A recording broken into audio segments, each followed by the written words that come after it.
आदरणीय दर्शक तथा श्रोतावृन्द नमस्कार। लकडाउनका बीच घरबाटै सञ्चालित यो विशेष कार्यक्रम टफ टक फ्रम होमको आजको अङ्कमा तपाईहरू सबैलाई स्वागत गर्दछु। तपाईँ जहाँ भए पनि हरेक हप्ता बिहिबार राति 9 बजे म यो कोरोना भाइरस अथवा कोभिड-19 विशेष कार्यक्रम टफ टक तपाईसँग लिएर आउने गर्छु। दर्शकवृन्द, तपाईँ कुन प्रदेशमा बस्नुहुन्छ? तपाईलाई थाहै होला यति बेला हाम्रा 7वटै प्रदेशले आर्थिक वर्ष 2077-78 का लागि नयाँ बजेट प्रस्तुत गरेका छन् र अहिले तपाईका प्रदेश संसदहरूमा ती बजेटमाथि छलफल तथा बहस चलिरहेको छ। तपाईलाई यो पनि भनिदिउँ कि हरेक वर्ष जेठ 15 मा संघीय सरकारले आगामी वर्षका लागि बजेट प्रस्तुत गर्छ भने प्रदेश सरकारले असार 1 गते र स्थानीय सरकारहरूले असार 10 गते गर्नुपर्ने व्यवस्था छ। वर्षौंदेखि यथोचित विकास हुन नसकेको मुलुकलाई विकासको बाटोमा हिँडाउने, सरकारलाई जनताको घर दैलोमा पुर्याउने तथा व्यवहारिक रूपमै केन्द्रीकृत व्यवस्थालाई स्थानीय तहमा पुर्याउने अवधारणा अन्तर्गत मुलुकले संघीय शासन प्रणाली अवलम्बन गर्यो र त्यही प्रणाली अन्तर्गत जन्मिएका 7वटा प्रदेशहरू अहिले प्रादेशिक शासकीय अभ्यास गरिरहेका छन्। तर तपाईँ हामीले ती प्रदेश तथा स्थानीय सरकारहरूले कसरी कस्तो बजेट बनाइरहेका छन् र कसरी खर्च गर्छन् कति चासो दिएका छौँ। यो भएन र त्यो भएन मात्र भन्छौँ कि आफू सामुन्ने सरकारका काम कारबाहीलाई चासोपूर्वक नजिकबाट हेर्ने पनि गर्छौँ। कुनै पनि सरकारको प्रभावकारिता नागरिक स्वयं तथा सरकारवाला कति जागरुक छन् र तिनले आफ्नो दायित्व पूरा गरेका छन् भन्ने कुराले पनि अर्थ राख्छ। तपाईको प्रदेशले हालै सार्वजनिक गरेको बजेट समग्रमा कस्तो छ?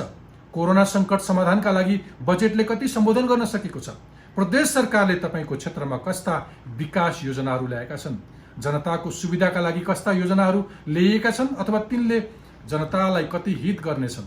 संघीय अर्थमन्त्री युवराज खतिवडाले कर्मचारीलाई तलब भत्ता र अनिवार्य दायित्वका क्षेत्रमै पनि खर्च पुर्याउन गाह्रो हुने भनिरहेका बेला संघीय सरकारको अनुदानमा निर्भर प्रदेश सरकारहरू के सोचिरहेका छन्?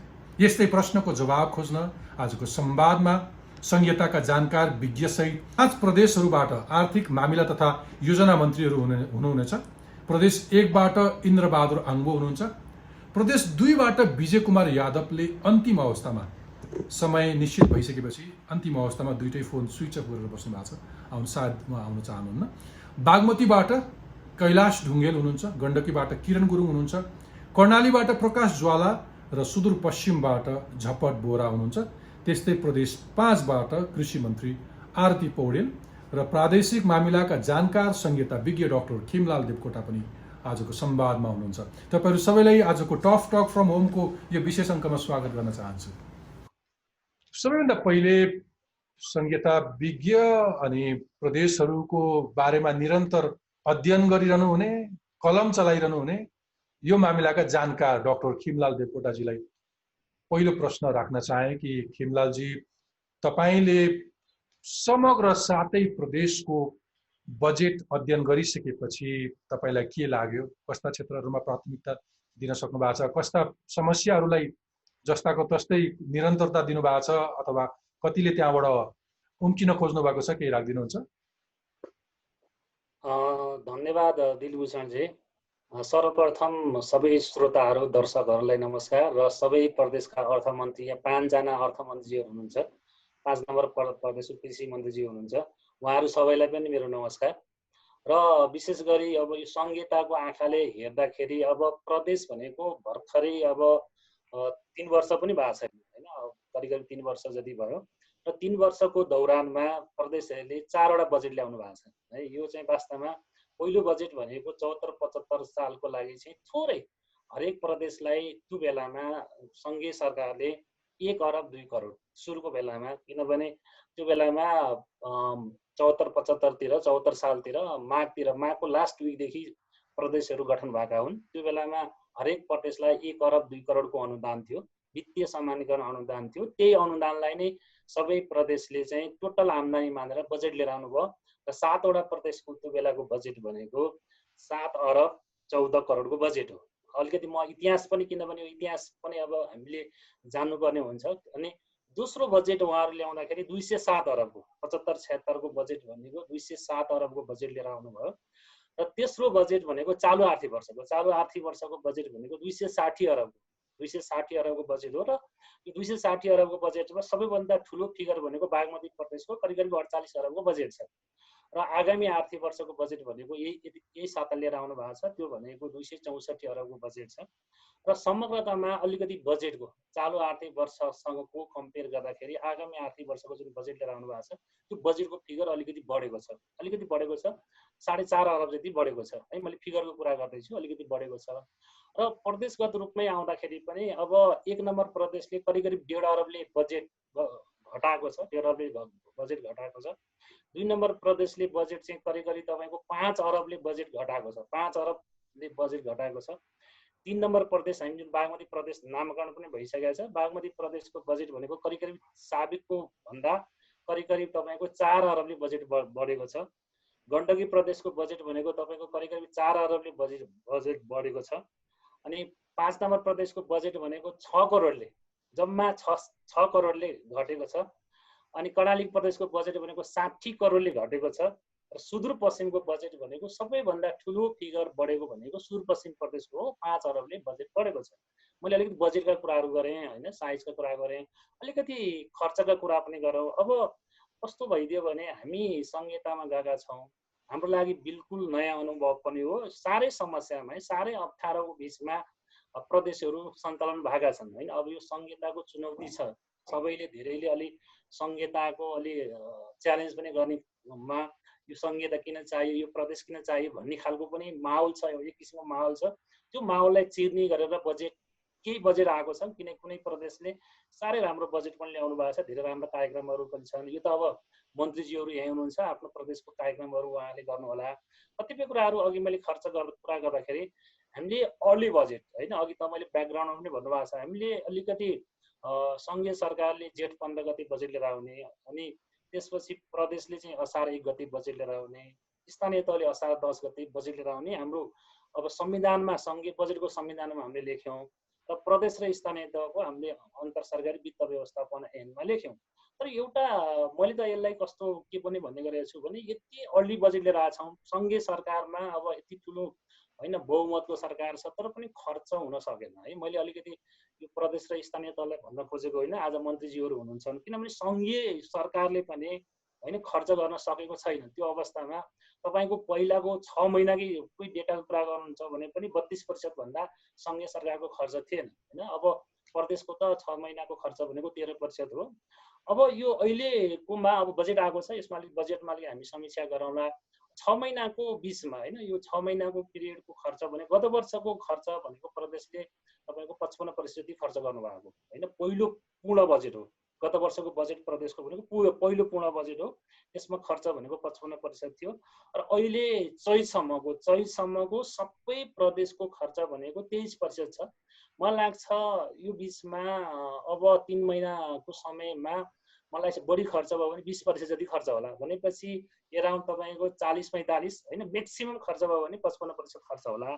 अलिकति मेरो चिन्ता चाहिँ के हो भने अलिकति बजेटको साइज चाहिँ अलिकति केही प्रदेशले घटाउनु भएको छ होइन, अब कतिले घटाउ।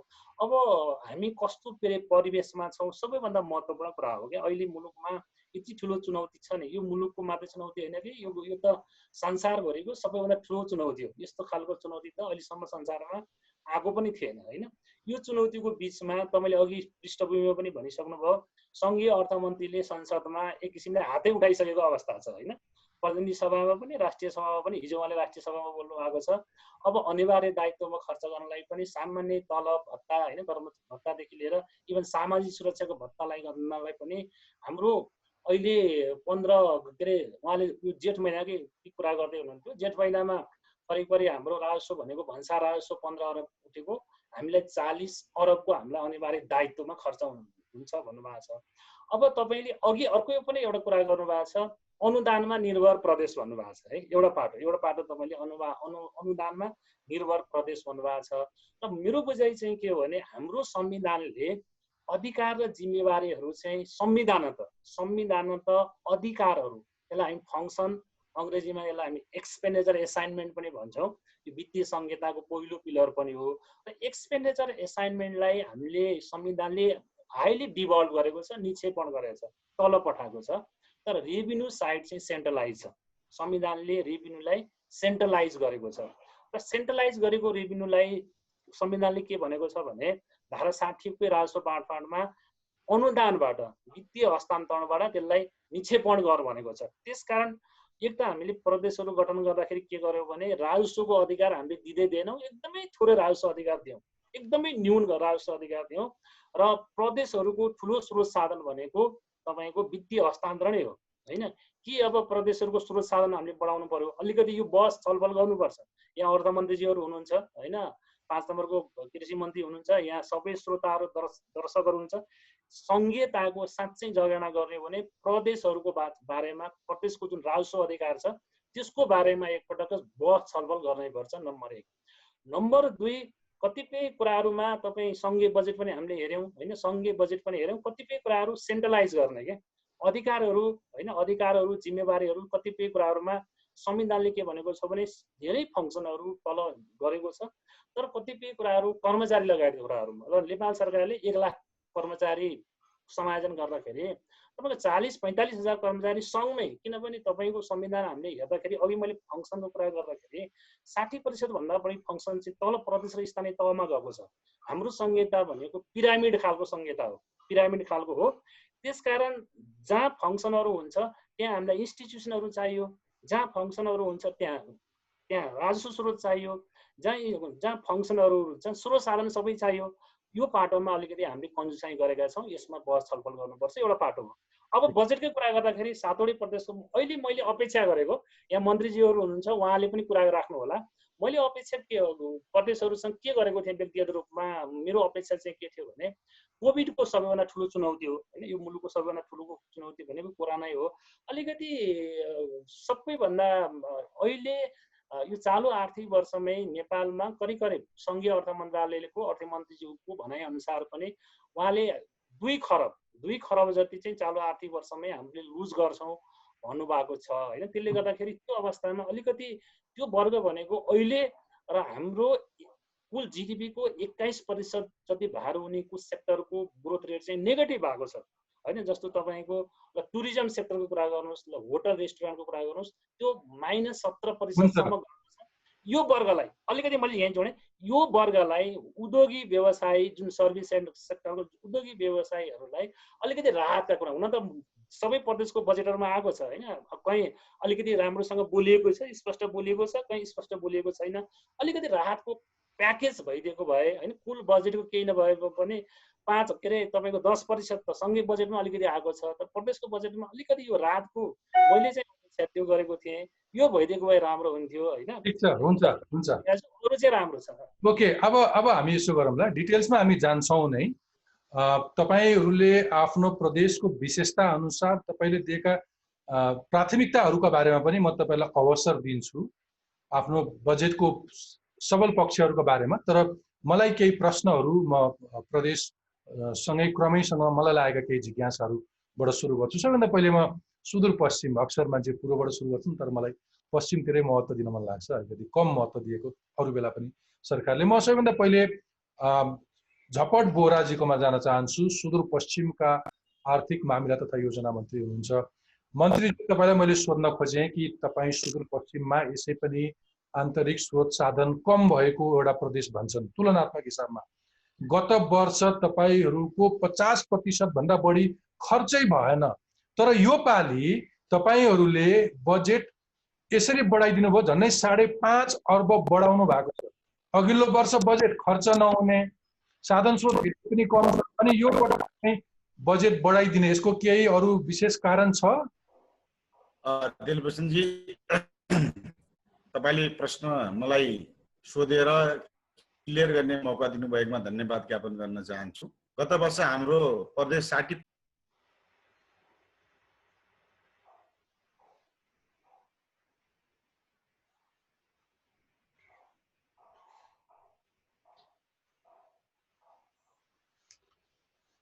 झपटजी, मन्त्रीज्यू सुन्नुहुन्छ? लाइन आइहाले। तपाईको इन्टरनेट अलिकति विक छ, फेरि ट्राई गरौँ।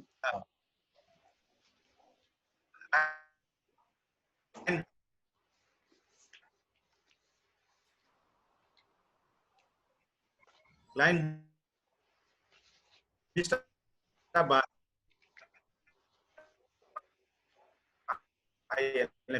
फेरि तपाईँको आवाज अझै पनि स्पष्ट छैन। त्यसपछि यहाँले प्रश्न सोध्नु छ कि बजेट भनेर लगभग मेरो आवाज सुनियो? अहिले सुनिन्छ, ल कन्टिन्यू गर्नुहोस् न, अब सुनिन्छ। पहिलो कुरा त के छ भने 75-76 मा हामीले क्यापिटल एक्सपेन्डिचर सेकेन्ड लार्जेस्ट प्रोभिन्सको रूपमा खर्च गरेका छौँ, मैले यहाँलाई जानकारी गराएँ।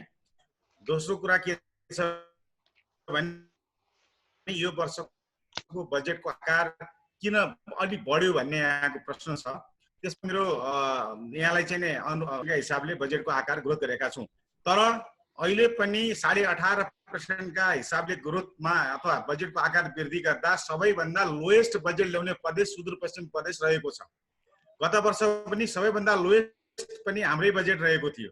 अब यो अहिले 18.5% किन बढ्यो भन्ने यहाँको जिज्ञासा छ। त्यसमा के भन्न चाहन्छु भने संघीय सरकारले दिने राष्ट्र बाँडफाँड छ, त्यो संघीय सरकारले स्रोतको चाहिँ प्रत्याभूति गरेको छ। जे जति प्रत्याभूति गरेको छ बजेटको वित्तीय स्रोतको रूपमा समावेश गर्नु पर्यो कि परेन। त्यसपछि तपाईको चाहिने राष्ट्र बाँडफाँड, सम्पूरक अनुदान, यी सबै वित्तीय स्रोतको सुनिश्चितता संघीय सरकारबाट भएको छ। अब त्यही रकममा एक पैसा तलमाथि नगरेर बजेटमा स्रोतको रूपमा हामीले समावेश गरेका छौँ। अर्को भन्ने के हो,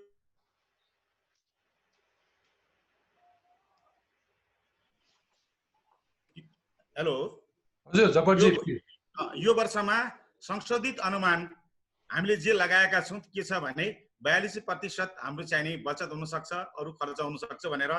त्यसमा हामीले लगभग 10.25 अरब रुपैयाँ बचत हुन्छ भन्ने अनुमान लगाएका छौँ।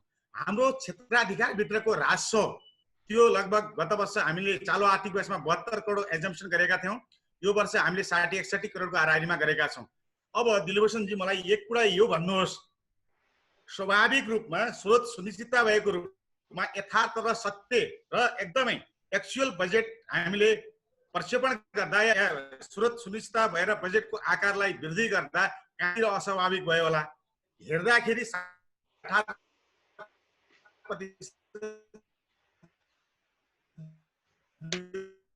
जबरजी तपाईको आवाजमा केही त्यति स्पष्ट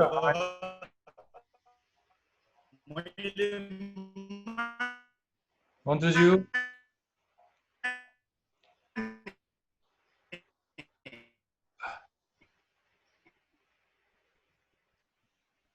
तर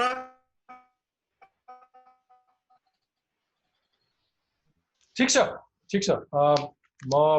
म कर्णाली प्रदेश उक्लिन्छु। कर्णाली प्रदेशबाट मन्त्री प्रकाश ज्वालाजी हुनुहुन्छ। मन्त्रीज्यू प्रकाश ज्वालाजी, तपाईलाई मैले सोध्न चाहे कि कर्णाली प्रदेशको यो वर्षको बजेटमा चाहिँ फजुल खर्च नगर्ने, गाडीहरू खरिद नगर्ने खालको कार्यक्रम ल्याउनु भयो। अब एम्बुलेन्स बाहेक अरू सवारी साधन नकिन्ने भन्ने एउटा प्रस्ताव मलाई एउटा राम्रो लाग्यो। तर अक्सर कर्णालीले एउटा लाग्ने गरेको दोष चाहिँ के हो भने तपाईहरू योजना भागबण्डा गर्ने चलन छ अरे, भाग लाउनुहुन्छ अरे योजनाहरू आफूलाई। तुलनात्मक हिसाबमा राजस्व अथवा अरू स्रोतहरू अहिले उठाउन नसकिरहेको एउटा प्रदेशमा पर्छ। तर तपाईहरूले एउटा कुरा चाहिँ के गर्न छोड्नु भएन भने सबै टीका टिप्पणी भइसकेपछि त्यत्रो विरोधका बावजुद पनि विवादै हुँदै पनि सांसदहरूलाई बजेट चाहिँ छुट्टाएरै छाड्नुभयो होइन। स्थानीय जनताका लागि, त्यो प्रदेशका लागि, विकासका लागि पर्याप्त बजेट नहुँदै पनि सांसदलाई चाहिँ छुट्टाउनै पर्यो। यो कस्तो खालको भुमरीमा पर्नुभयो तपाईहरू? धन्यवाद दिलभूषणजी। सबै माननीय मन्त्रीज्यूहरूलाई म अभिवादन गर्दछु।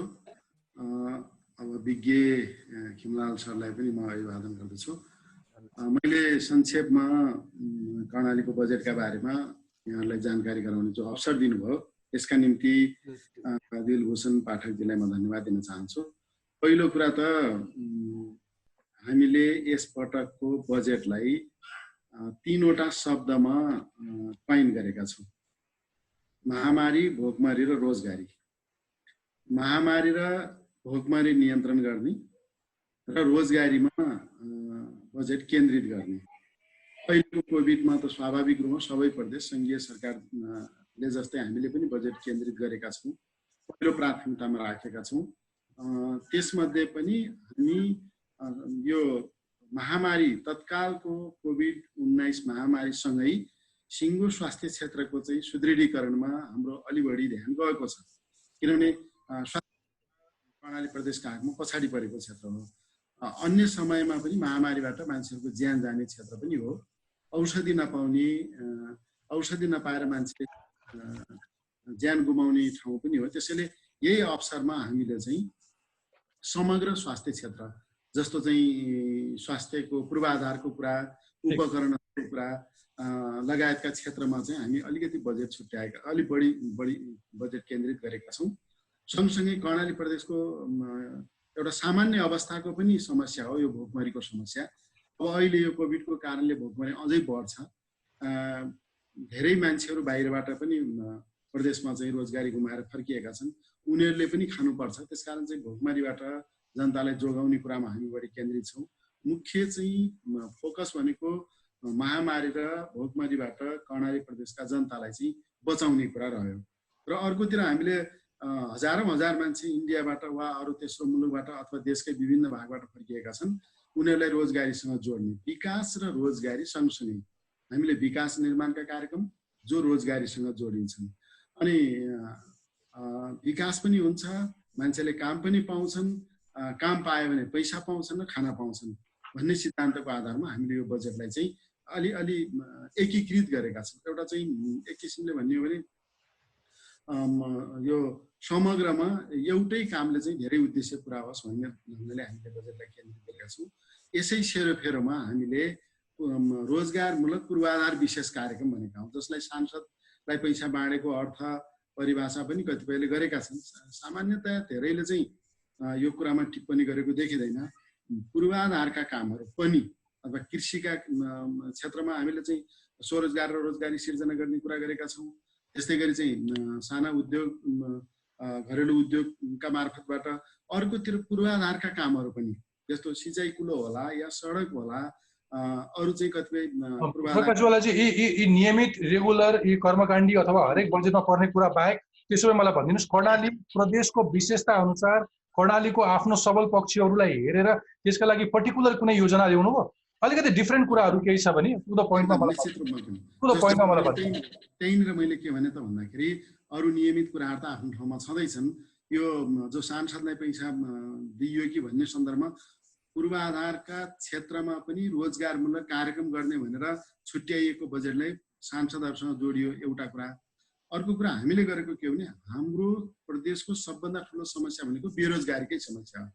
बेरोजगारी समस्यालाई समाधान गर्नका निम्ति जस्तो खाद्यान्नका लागि कामको कुरा पनि हामी गर्छौँ, कृषि क्षेत्रमा पनि हामीले रोजगारीका अवसरहरू सिर्जना गर्ने कुरा गर्छौँ र रोजगारमूलक कार्यक्रम हाम्रो यसपटकको विशेष कार्यक्रम हो। मूलत हामी त्यहाँ केन्द्रित छौँ। एक दोस्रो कुरा चाहिँ हामीले अघि तपाईँले भने जस्तै यो फजुल खर्च हुने क्षेत्र, हुन सक्ने क्षेत्रहरू, त्यस्ता क्षेत्रलाई अलिक कन्ट्रोल गरौँ भन्ने हिसाबले प्रशासनिक खर्च हामीले निकै धेरै कटौती गरेका छौँ। अब अहिले चालु आर्थिक वर्षको भन्दा 60% हामीले चाहिँ कटौती गरेका छौँ। हामी चाहिँ गाडी खरिद गर्ने कुरा अब आगामी आर्थिक वर्षमा हामीले गर्दैनौँ।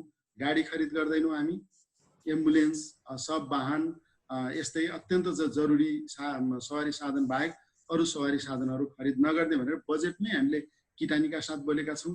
त्यस्तै गरी अन्य जस्तो चाहिँ मन्त्रीहरूले, पदाधिकारीहरूले, कर्मचारीहरूले पाउने चाहिँ अतिथि सत्कार खर्चको कुरा होला या फर्निचरहरूको कुरा होला अथवा चाहिँ भत्ताहरूको कुरा होला, यी सबै कुरा हामीले कटौती गरेर यसपटक प्रशासनिक खर्च मैले चाहिँ भनेकै पनि छु कि पुँजीगत खर्च बढाउने, चालु प्रशासनिक खर्च कटाउने, यो चाहिँ नीतिका आधारमा हामीले प्रशासनिक खर्च एकदम ड्रास्टिक रूपमा चाहिँ हामीले कटौती गरेका छौँ।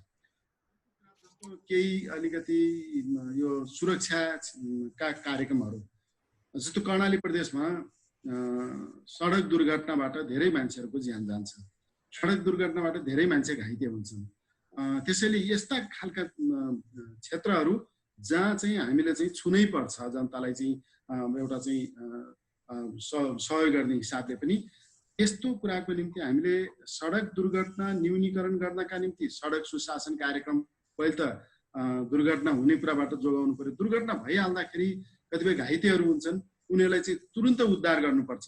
अब सडकको सुविधा हाम्रो त्यति राम्रो छैन, सम्भव ठाउँमा सडकबाट हामीले चाहिँ उद्धार गर्छौँ, होइन भने हवाई क्षेत्रबाट हो। जस्तो हामीले यो गर्भवती र सुत्केरीहरूको हवाई उद्धारबाट जुन चाहिँ सहयोग गरिरहेका छौँ त्यो अत्यन्त सफल पनि भएको छ। सानो खर्चले हामीले चाहिँ कतिपय दिदीबहिनीहरूको चाहिँ ज्यान जोगाएका छौँ। त्यस्तै सडक दुर्घटनामा पर्ने व्यक्तिहरूलाई चाहिँ हामीले ज्यान जोगाउने गरी उनीहरूलाई चाहिँ उद्धार गर्ने, हवाई उद्धार गर्ने र उपचार गर्ने खालका कार्यक्रम पनि ल्याएका छौँ।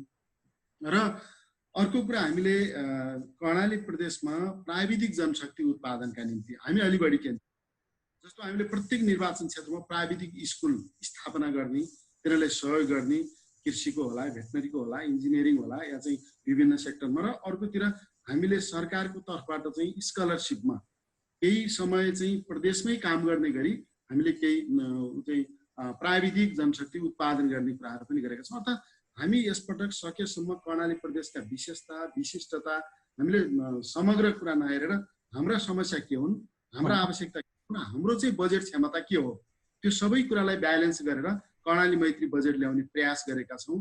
सबैबाट यो बजेटको चाहिँ राम्रै खालको रेस्पोन्स पनि भएको छ। हाम्रो चाहिँ कार्यान्वयनको जुन कमजोरी छ, अब आगामी आर्थिक वर्षमा कार्यान्वयनलाई पनि हामीले व्यवस्थित गरेर पुँजीगत खर्च चाहिँ बढाउने किसिमका चाहिँ योजना, त्यस खालका चाहिँ कार्यक्रमहरू पनि यसपटक ल्याएका छौँ। ठिक छ, हुन्छ। म आरती पौडेलजीकोमा जान चाहन्छु। प्रदेश नम्बर 5बाट कृषि मन्त्री आरती पौडेलजी हुनुहुन्छ। आरतीजी, सबै प्रदेशहरूले सांसदहरूलाई रकम नछुटाइकन सुख पाएनन्, तर तपाईँहरूले छुट्टाको देखिएन। सामान्य मान्छेले के भन्छन् भने अरूले सिधै घिउ खाए, तपाईँहरूले चाहिँ सिरक ओढेर घिउ खान खोज्दै हुनुहुन्छ भनेर दोष लागेको अवस्था हो। यथार्थ चाहिँ के हो? यद्यपि तपाईँहरू अलिकति रियलिस्टिक बन्न खोज्नु भयो होला, कृषिमा अलिकति बढी जोड पनि दिएको जस्तो लाग्छ तपाईँहरूको प्रदेशले। सांसदहरूबाट दबाब आएन पैसा देऊ छुट्याउनु पर्छ भनेर, के अर्को कुनै बाटो छ? हजुर, सबै मन्त्रीज्यूहरूलाई सबैलाई नमस्कार। प्रदेश नम्बर 5ले जुन खालको मानेज्यूहरू मार्फत योजना सञ्चालन गर्ने कुरालाई हामी गत सालदेखि नै हामी सुरुवात गरिरहेकै छैनौँ। सङ्घीयतालाई बलियो बनाउनको लागि स्थानीय सरकार र सिस्टमबाट विकास गर्ने कुरालाई नै हामीले जोड दिनुपर्छ भन्ने मान्यताका साथ मानेज्यूहरूले योजना छनौट गर्दाखेरि पालिकासँग समन्वय गर्ने, सहजीकरण गर्ने काम गरिरहनु भएकै छ। त्यो लुकेर चाहिँ बजेट खर्च गर्ने भन्ने खालको कुरा चाहिँ हुँदैन। हामी मिलेर स्थानीय सरकार, प्रदेश सरकार मिलेर काम गरिरहेका छौँ। त्यसरी हामी मानेज्यूहरू मार्फत योजना बाँड्ने काम चाहिँ हामी गरेका छैनौँ र गर्नु पर्दैन पनि भन्ने हामीलाई लाग्छ। प्राथमिकता केमा दिनुभयो तपाईँले यो पटक? प्राथमिकताकोमा सबैभन्दा पहिला चाहिँ हामी अहिले जुन कोभिड-19ले असर पारिरहेको छ, धेरै दाजुभाइ दिदीबहिनीहरू रोजगार गुमेर आइरहनु भएको छ, उहाँहरूलाई जोगाउने, अहिले जो सङ्क्रमणबाट ग्रसित हुनुहुन्छ उहाँहरूको उपचार गर्ने र रोजगार गुमेको जनशक्तिलाई आफ्नै गाउँमा, आफ्नो ठाउँमा काम गर्ने स्थिति सिर्जना गर्ने गरी जीवन सुधार्न र सिँगार्न सकिन्छ भन्ने मान्यताका साथ यो नीति लिएर हामीले यो गाउँठाउँमै काम गर्न पाउने, कृषिलाई प्राथमिकतामा राखेका छौँ, स्वास्थ्यलाई प्राथमिकतामा राखेका छौँ। स्वास्थ्यले हामी अहिलेको स्थिति उजागर भएको छ, स्वास्थ्यमा निकै कमजोर अवस्थामा हामी रहेछौँ भन्ने खालको कुरा अहिले छर्लङ्ग भएको छ।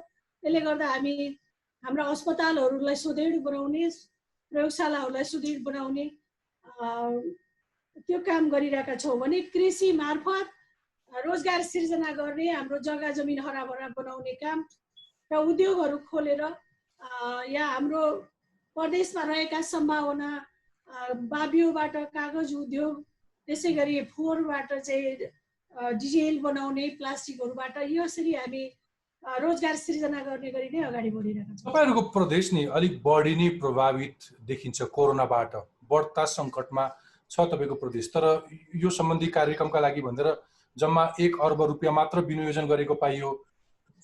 यति ठुलो सङ्कट त्यति रकमले सम्बोधन गर्न सकिएला? हामी हस्पिटल सुधार गर्नेदेखि लिएर हरेक पालिकालाई सपोर्ट गर्ने गरी हामी अगाडि बढिरहेका छौँ। अब यसलाई चाहिँ फरक फरक ढङ्गले अगाडि बढाइरहेको छ। यो चाहिँ कोभिडको एकै ठाउँमा छैन, यसले रोजगार सिर्जना गर्नेदेखि अस्पताल व्यवस्थापन गर्नेसम्मका छन्। 1 करोड त यो चाहिँ अस्पताल जुन अहिले विनियोजन गर्ने कुरा, अस्पतालको प्रयोगशाला व्यवस्थापन गर्ने कुरा हो। त्यसै गरी हामी कोभिडको हामी ठिक छ अर्थजी, म आउँछु। तपाईँको पोर्टफोलियो अर्थ मन्त्रालय स्वयं तपाईँका मुख्यमन्त्रीजीले हेर्नु भएको छ।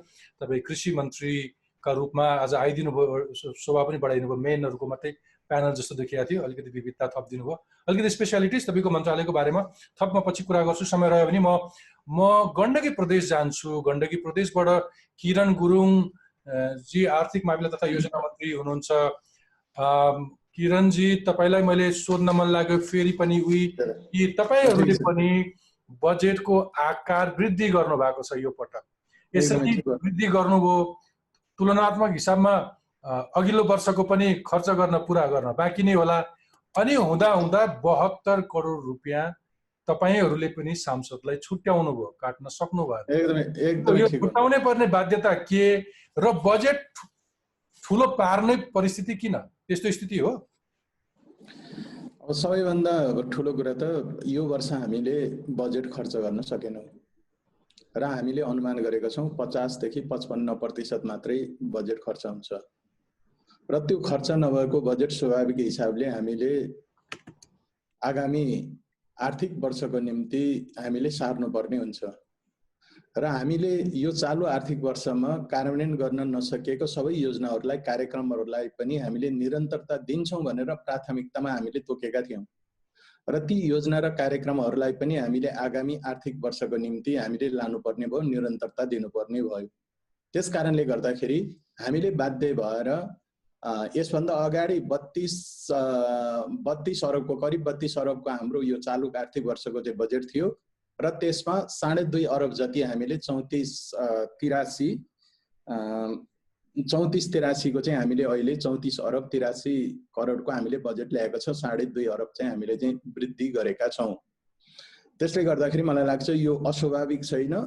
चालु आर्थिक वर्षकै एउटा मापदण्ड आधारमा निर्दिष्ट जुन दिशा र लक्ष्यकै आधारमा हामीले बजेट चाहिँ अगाडि बढाउँदाखेरि यो भएको। यदि सामान्य अवस्था हुँदो हो भने मलाई लाग्छ हामीले यो मध्यमकालीन खर्च संरचना जुन हामीले निर्माण गरेको छौँ, जसले जुन लक्ष्य तोकेको छ, त्यस आधारमा भन्ने हो भने हामीले 38 अरबको बजेट चाहिँ हामीले ल्याउनु पर्ने थियो। त्यो अवस्था हाम्रो चाहिँ रहेन र हामीले त्यो चाहिँ ल्याएनौँ। यो र अर्को हामीले अब यो निर्वाचन पूर्वाधार विकास कार्यक्रम भनेको छ, त्यसलाई हामीले निरन्तरता दियौँ। किन निरन्तरता दियौँ भने हामीले पहिला राखेनौँ। यसभन्दा के अरे यो अहिलेको चालु आर्थिक वर्षमा मात्रै हामीले राखेको, यसभन्दा अगाडि हामीले राखेनौँ। तर अब धेरै जनप्रतिनिधिहरू, हामी जनताबाट चाहिँ चुनिएका प्रतिनिधिहरू हौँ र हाम्रो चाहिँ तल पनि स्थानीय, हामी सङ्घीयतामा छौँ, स्थानीय त पहिला जस्तो छैन। त्यहाँ कुनै पनि सांसदहरूलाई स्थानीय तहले डाक्न पनि डाक्दैनन्, सोध्न पनि सोध्दैनन् र उनीहरू त्यसप्रति जिम्मेवार पनि हुने अवस्था पनि छैन। त्यस कारणले गर्दाखेरि कम्तीमा पनि हामीलाई जनप्रतिनिधि भएको कारणले गर्दाखेरि हाम्रा भोटर्सहरूप्रति हाम्रो जिम्मेवारी बोध गराउने हिसाबले, नमिनल हिसाबले भए पनि हामीलाई एउटा हाम्रो योजना मात्रै छनौट गर्ने, फेरि उहाँहरूले कार्यक्रम चाहिँ गर्नुहुन्न, योजना मात्रै छनौट गर्ने एउटा कार्यक्रम राखिदिनु पर्यो भनिसकेपछि सबै ठाउँबाट, सङ्घबाट पनि त्यो परेको कारणले, धेरै प्रदेशहरूबाट परेको कारणले गर्दाखेरि चालु आर्थिक वर्षमा हामीले राख्यौँ र अहिले हामीले भन्नुहोस् न, दबाब पर्यो थेग्न निरन्तरता दिएको छ। दबाब मात्रै होइन, त्यो कुरालाई हामीले मुख्यमन्त्री लगायत हामीलाई पनि त्यो ठिक लाग्यो ठिक लागेर दबाब भन्दा पनि सबभन्दा ठुलो हामीलाई ठिक लाग्यो। तपाईले संसारभरि नागरिक तहबाट विज्ञहरूबाट यति धेरै क्रिटिसिजम भइरहेको अवस्थामा कोभिड जस्तो संक्रमण आएर चाहिँ अब यहाँ संघीय अहिले त हामीले कोभिडलाई नै त्यसलाई उ गरेका छौँ, कोभिडमा परिवर्तन गर्ने गरी त्यसलाई निरन्तरता दिने भनेका छौँ। कोभिडमै कै कार्यक्रममा यो खर्च हुन्छ। सांसदहरूले तपाईँलाई विश्वास नगर्दा रहेछन्, आफ्नै हातमा चाहियो भने त पैसा। ठिकै छ, मैले तपाईँलाई किरणजीले सोध्न खोजेको के भने नि, मेरो प्रश्न के भने अघिल्लो वर्ष पनि झन्डै तपाईँहरूको 40% राजस्व वृद्धिको लक्ष्य थियो। कुनै न कुनै रूपमा तपाईँले असुली पनि गर्नुभयो होला, तर तपाईँ गण्डकी प्रदेश भनेको पोखरा लगायतका पर्यटक क्षेत्रहरू अथवा पर्यटन क्षेत्रको ठुलो सम्भावना भएको ठाउँ हो। तर अवस्था त विगतको जस्तो छैन, अहिले पर्यटन क्षेत्र चौपट भएको छ। अब यो लक्ष्य हासिल कसरी गर्नुहुन्छ? एकातर्फ बजेट आकर्षणका लागि मात्रै ठुलो बनाउनु भएको हो कि साँच्चै आन्तरिक मूल्याङ्कन पनि गर्न सक्नु भएको छ? यो कुरा एउटा कुरा के होला भन्दाखेरि अब तपाईहरुले अब बुझ्नुपर्ने कुरा, हामी सबैले बुझ्नुपर्ने कुरा चाहिँ पर्यटनबाट चाहिँ हामीलाई कुनै पनि प्रदेशले कुनै पनि अब हाम्रो अर्थ उपार्जन हुँदैन। भन्नुको अर्थ चाहिँ हामीलाई आय स्रोतमा वृद्धि चाहिँ हुँदैन। पर्यटनको तर्फबाट हामीलाई चाहिँ आय स्रोत हुने भनेको हाम्रो चाहिँ यातायात नै हो र त्यसपछि आएर घर जग्गा रजिस्ट्रेसनबाट चाहिँ प्राप्त हुने आम्दानी हो र त्यसपछि अब हामीलाई चाहिँ हुने अर्को आम्दानी भनेको अहिले हामीले थप गरेको आम्दानी भनेको अब यातायातमा पनि अब धेरै अब हिजो सवारी साधन बनाउने वर्कसपहरू र त्यसपछि आएर बिक्री वितरण गर्ने सोरुमहरू छुटेका थिए। त्यसलाई करको दायराभित्र लिएर आउँदाखेरि त्यहाँ चाहिँ कर चाहिँ अलि बढी उठाउन सकिने र अर्को ढुङ्गा गिट्टी बालुवाको कुरा हो, त्यसमा अलिकति विवाद रहेको छ। र यसपटक हामीले के गरेका छौँ त भन्दाखेरि नेपाल कानुन संशोधन ऐनमा स्थानीय तहले ढुङ्गा गिट्टी बालुवा 72-72 चाहिँ उठाउन पाउने र त्यो उठाएको चाहिँ आफ्नो सञ्चित कोषमा चाहिँ राख्न पाउने व्यवस्थाको कारणले गर्दाखेरि हिजो हामीलाई त्यसबाट प्राप्त हुन्थ्यो, त्यो प्राप्त नहुने अहिले अवस्था रह्यो। र अहिले कानुनले के व्यवस्था गरेको छ त भन्दाखेरि स्थानीय तहले ढुङ्गा गिट्टी बालुवा प्राप्त गर्ने उसको स्रोत भनेको सार्वजनिक जग्गा र ऐलानी जग्गामा भनेको छ। त्यसकारणले हामीले अहिले यसपटक के गर्यौं त भन्दाखेरि सार्वजनिक र ऐलानी जग्गा बाहेक वन क्षेत्रभित्र पर्ने ढुङ्गा गिटी बालुवा प्रदेश सरकारले त्यो निकाल्न सक्छ र त्यसमा कर लगाउन सक्छ भनेर हामीले त्यो कर चाहिँ लगाएर हामीले दायरालाई चाहिँ अगाडि बढाएका छौँ। तपाईले भने जस्तै फेरि चाहिँ पर्यटन क्षेत्रका पनि धेरै त्यस्ता क्षेत्रहरू छन्, पदमार्गहरू छन् जहाँ जहाँ चाहिँ प्रवेश गर्नका निम्ति अब टिकट काटिन्छ। त्यो टिकटमा पनि कम्तीमा 5% को दरले हामीले राजस्व सङ्कलन हुने ढङ्गले हामीले राख्नुपर्छ भनेर यस वर्ष हामीले करिब 5 अरबको राजस्वको लक्ष्य राखेका छौँ। विगतमा हामीले 3 अरब राखेका थियौँ। कोरोनाको कारणले गर्दाखेरि 61% त्यो सङ्कलन भएको थियो र बिचमा त्यो चाहिँ अवरुद्ध भएको छ। त्यसकारणले गर्दाखेरि अहिले त्यो अवरुद्ध भए पनि त्यो तिर्नुपर्ने नै हो, यातायातको तिर्नुपर्ने नै हुन्छ। र पछि हामी त्यो अहिले यो कोरोनाको कारणले लकडाउनको कारणले गर्दाखेरि मात्रै त्यो चाहिँ उठेन र हिजो मात्रै कार्यालय खोल्यो। कार्यालय खोल्दाखेरि त्यहाँ चाहिँ मलाई लाग्छ 500 भन्दा बढीको चाहिँ त्यो यातायात चाहिँ कर तिर्नका निम्ति 500 भन्दा बढी लाइन लागेछ भनेर त्यहाँका यातायात कार्यालयका कर्मचारीहरूले पनि बताएका थिए। त्यसले गर्दाखेरि हामीले यो सबै कुरालाई चाहिँ ध्यान दिएर नै यो बजेट चाहिँ ल्याइएको हो। मन्त्रीजी, म तपाईलाई पछि फेरि अवसर दिन चाहन्छु कि तपाईले आफ्नो प्रदेश विशेष के कुराहरूलाई अलिक बढी प्राथमिकता दिनुभएको छ, अरूभन्दा अलिकति डिफ्रेन्ट कहाँनिर हुन खोज्नुभयो, कहाँ क्रिएटिभिटी छ, त्यो म तपाईँलाई सोध्न आउँछु नै। समय बच्यो भने तपाईँलाई हाउसमा दौडिनु पनि पर्नेछ। 1 नम्बर प्रदेशबाट चाहिँ इन्द्र आङ्बोजी निस्किसक्नुभयो संसद का लागि भनेर उहाँले मलाई अगाडि जानकारी गराउन सक्नु भएन। अचानक अहिले हाउसको छ भनेर निस्किनु भयो जस्तो लाग्यो मलाई। अगाडि जानकारी गराउनु भएको भए उहाँलाई सुरुमा म प्रश्न राख्न सक्ने। ठिकै छ, म बागमती प्रदेशतर्फ आउँछु। बागमती प्रदेशबाट हामीसँग आर्थिक मामिला तथा योजना मन्त्री कैलाश ढुङ्गेलजी हुनुहुन्छ। कैलाशजी, मैले तपाईँलाई सोध्न चाहे कि तपाईँ त फेरि मुलुकको सङ्घीय राजधानी समेत भएको प्रदेशको अर्थमन्त्री, सबैभन्दा बढी राजस्वदेखि लिएर सबै कुरा यहीँ उड्छ, उद्योग धन्दाहरू यहीँ छन्। कोभिड-19ले चाहिँ थला परेका उद्योगवालाहरूले केही राहतहरूको अपेक्षा गरेका थिए होला, त्यतापट्टि चाहिँ चुई पाइएन, सम्पूर्ण उद्योगहरू धराशयी भइरहेको अवस्थामा तर बजेट चाहिँ फेरि यसो हेर्दाखेरि सबैभन्दा ठुलो आकारको बजेट ल्याउनु भयो 51 अर्ब 42 करोड रुपियाँको। अनि फेरि लक्ष्य राख्नुभयो 35% राजस्व वृद्धिको लक्ष्य राख्नु भएको छ भनेपछि जनता जुनसुकै परिस्थितिमा गुज्रियोस् तर करको भार चाहिँ थोपरिरहने हो कि अरू केही सोच्नु भएको छ? यो बुझाइभन्दा अरू फरक के हो भन्नुहोस् त। सबै मन्त्रीज्यूहरूलाई मेरो नमस्कार, सँगै दिलबहादुरजीलाई पनि नमस्कार छ। अब बागमती प्रदेशले तपाईँले भनिहाल्नुभयो अङ्क अघि नै, अब 51.42 छ। अब यो प्रदेश चाहिँ अब पहिले चालु वर्ष भनौँ न, अब विगत वर्षमा पनि झन्डै 48 को हाराहारीमा हाम्रो प्रदेशको बागमतीको बजेट थियो। बजेट चाहिँ अब अलिकति बढेको छ।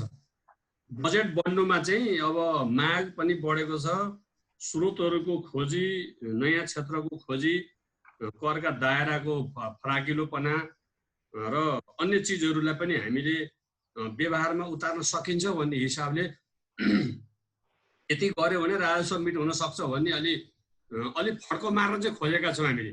त्यसो भएको हुनाले बागमती प्रदेशको जनसङ्ख्या, यसका स्रोतहरू, यसका क्षेत्रहरू र बागमती प्रदेशले भोग्नु परेका अहिलेका समस्याहरू, त्यो कोभिड होस् या त्यसले प्रभाव पारेको चाहिँ यो रोजगारीका एउटा समस्या पारेको, स्वास्थ्यमा पारेको, त्यसका धेरै च्यालेन्जिङहरू पनि हामीसँग छन्। यी सबै च्यालेन्जलाई हामीले बागमती प्रदेशले कन्ट्रोल गर्नुपर्ने, त्यसलाई चलाउनु पर्ने भएको कारणले यसमा चाहिँ अब 51 अर्ब 42 करोड बजेट हामीले ल्याएका छौँ। त्यो ल्याउनुमा चाहिँ हामीले स्वाभाविक ठानेका छौँ। हामीले झन्डै चालु वर्षको भन्दा 4 अर्ब बढी देखिन्छ मोटामोटी। अब तपाईँले भन्नुभयो यो ल्याउन त ल्याइयो, अब त्यसलाई कसरी ब्यालेन्स गर्न सकिएला कि भन्ने पनि पुग्छ कि भन्ने होइन। त्यसो होइन, त्यसको जगमै म भन्छु हाम्रा करका क्षेत्रहरू चाहिँ अलिकति हामीले नयाँपना र नयाँ खोजी गरेका छौँ अहिले। यसो भएको कुराले एक त हाम्रो यो प्रदेशभित्रको चाहिँ मध्य पहाडी लोकमार्गले हामीले अलिकति स्रोतमा, क्षेत्रमा पहुँच पुर्याउनको लागि हामीलाई मद्दत गरेको छ भने अर्कोतिर भनेको चाहिँ यो मदन भण्डारी पथले हामीलाई त्यो क्षेत्रमा चाहिँ स्रोत परिचालन गर्न मद्दत पुर्याएको छ। म तपाईँलाई उदाहरण पेश गरौँ, यो बिपी राजमार्गको क्षेत्र खुरकोटबाट चाहिँ हामी सुनकोसीको तिरैतिर हामी घुर्मीसम्म हाम्रो क्षेत्र पर्छ भने एकातिर धरान, चतरा, काठमाडौँको बाटोमा विशेष गरी सिन्धुली जिल्ला प्रवेश गरेपछि हाम्रो क्षेत्र पर्छ। हिजो हामी बाटोघाटो भौतिक पूर्वाधारले त्यहाँको गिट्टी बालुवादेखि लिएर त्यहाँका वन क्षेत्रबाट आउनेदेखि लिएर जहाँ आम स्रोत परिचालन गर्न हामीलाई कठिन थियो, चाहे त्यो पशुपालन होस्, चाहे कृषि होस्, र उत्पादन भएको वस्तुलाई बजारमा जोड्नको लागि जे हामीलाई समस्या थियो त्यो अहिले खुलेको छ र नयाँ क्षेत्रको खोजी हामीले गरेका छौँ। सँगसँगै पर्यटन क्षेत्र अहिले अलि धराशयी भएको छ। सँगसँगै अब यो मालपोतको क्षेत्रलाई पनि अहिले कमजोर भएको छ। तर यो कोभिडलाई हामीले नियन्त्रण गर्न सक्यौँ, रोकथाम गर्न सक्यौँ र जनजीवनलाई एउटा पूर्ववत अवस्थामा ल्याउन सक्यौँ भने बागमती प्रदेशमा यो कर चाहिँ पुग्दैन कि कर उठाउन सकिँदैन कि भन्ने समस्या चाहिँ हुँदैन भन्ने हाम्रो विश्वास हो। अहिले हाम्रो समस्या भनेको चाहिँ कोभिड-19ले पारेको प्रभाव, त्यसले राजनीतिमा पारेको प्रभाव, अर्थतन्त्रमा पारेको प्रभाव, उत्पादनमा पारेको प्रभाव, स्वास्थ्यमा पारेको प्रभाव त सबै ठाउँमा छ। तापनि यो प्रदेश जनसङ्ख्या ठुलो भएको हुनाले यसमा अलि बेरोजगारीको चापलाई चाहिँ यसले बढी बनाएको छ भने हामीले यसलाई नियन्त्रण गर्नको लागि हाम्रो बजेट चाहिँ विशेष गरी कृषि क्षेत्रको र सामाजिक क्षेत्रको बजेटको टोटल बजेटको चाहिँ सबै शीर्षकमा चाहिँ यसलाई हामीले सम्बोधन गरेका छौँ। नयाँ चिजमा हामीले स्कुलमा चाहिँ विद्यालयमा चाहिँ अब सरकारी दरबन्दी नभएको विद्यालयलाई हामी दरबन्दीको व्यवस्था गरेको छौँ। टुरा बालबालिकाको व्यवस्था गरेका छौँ।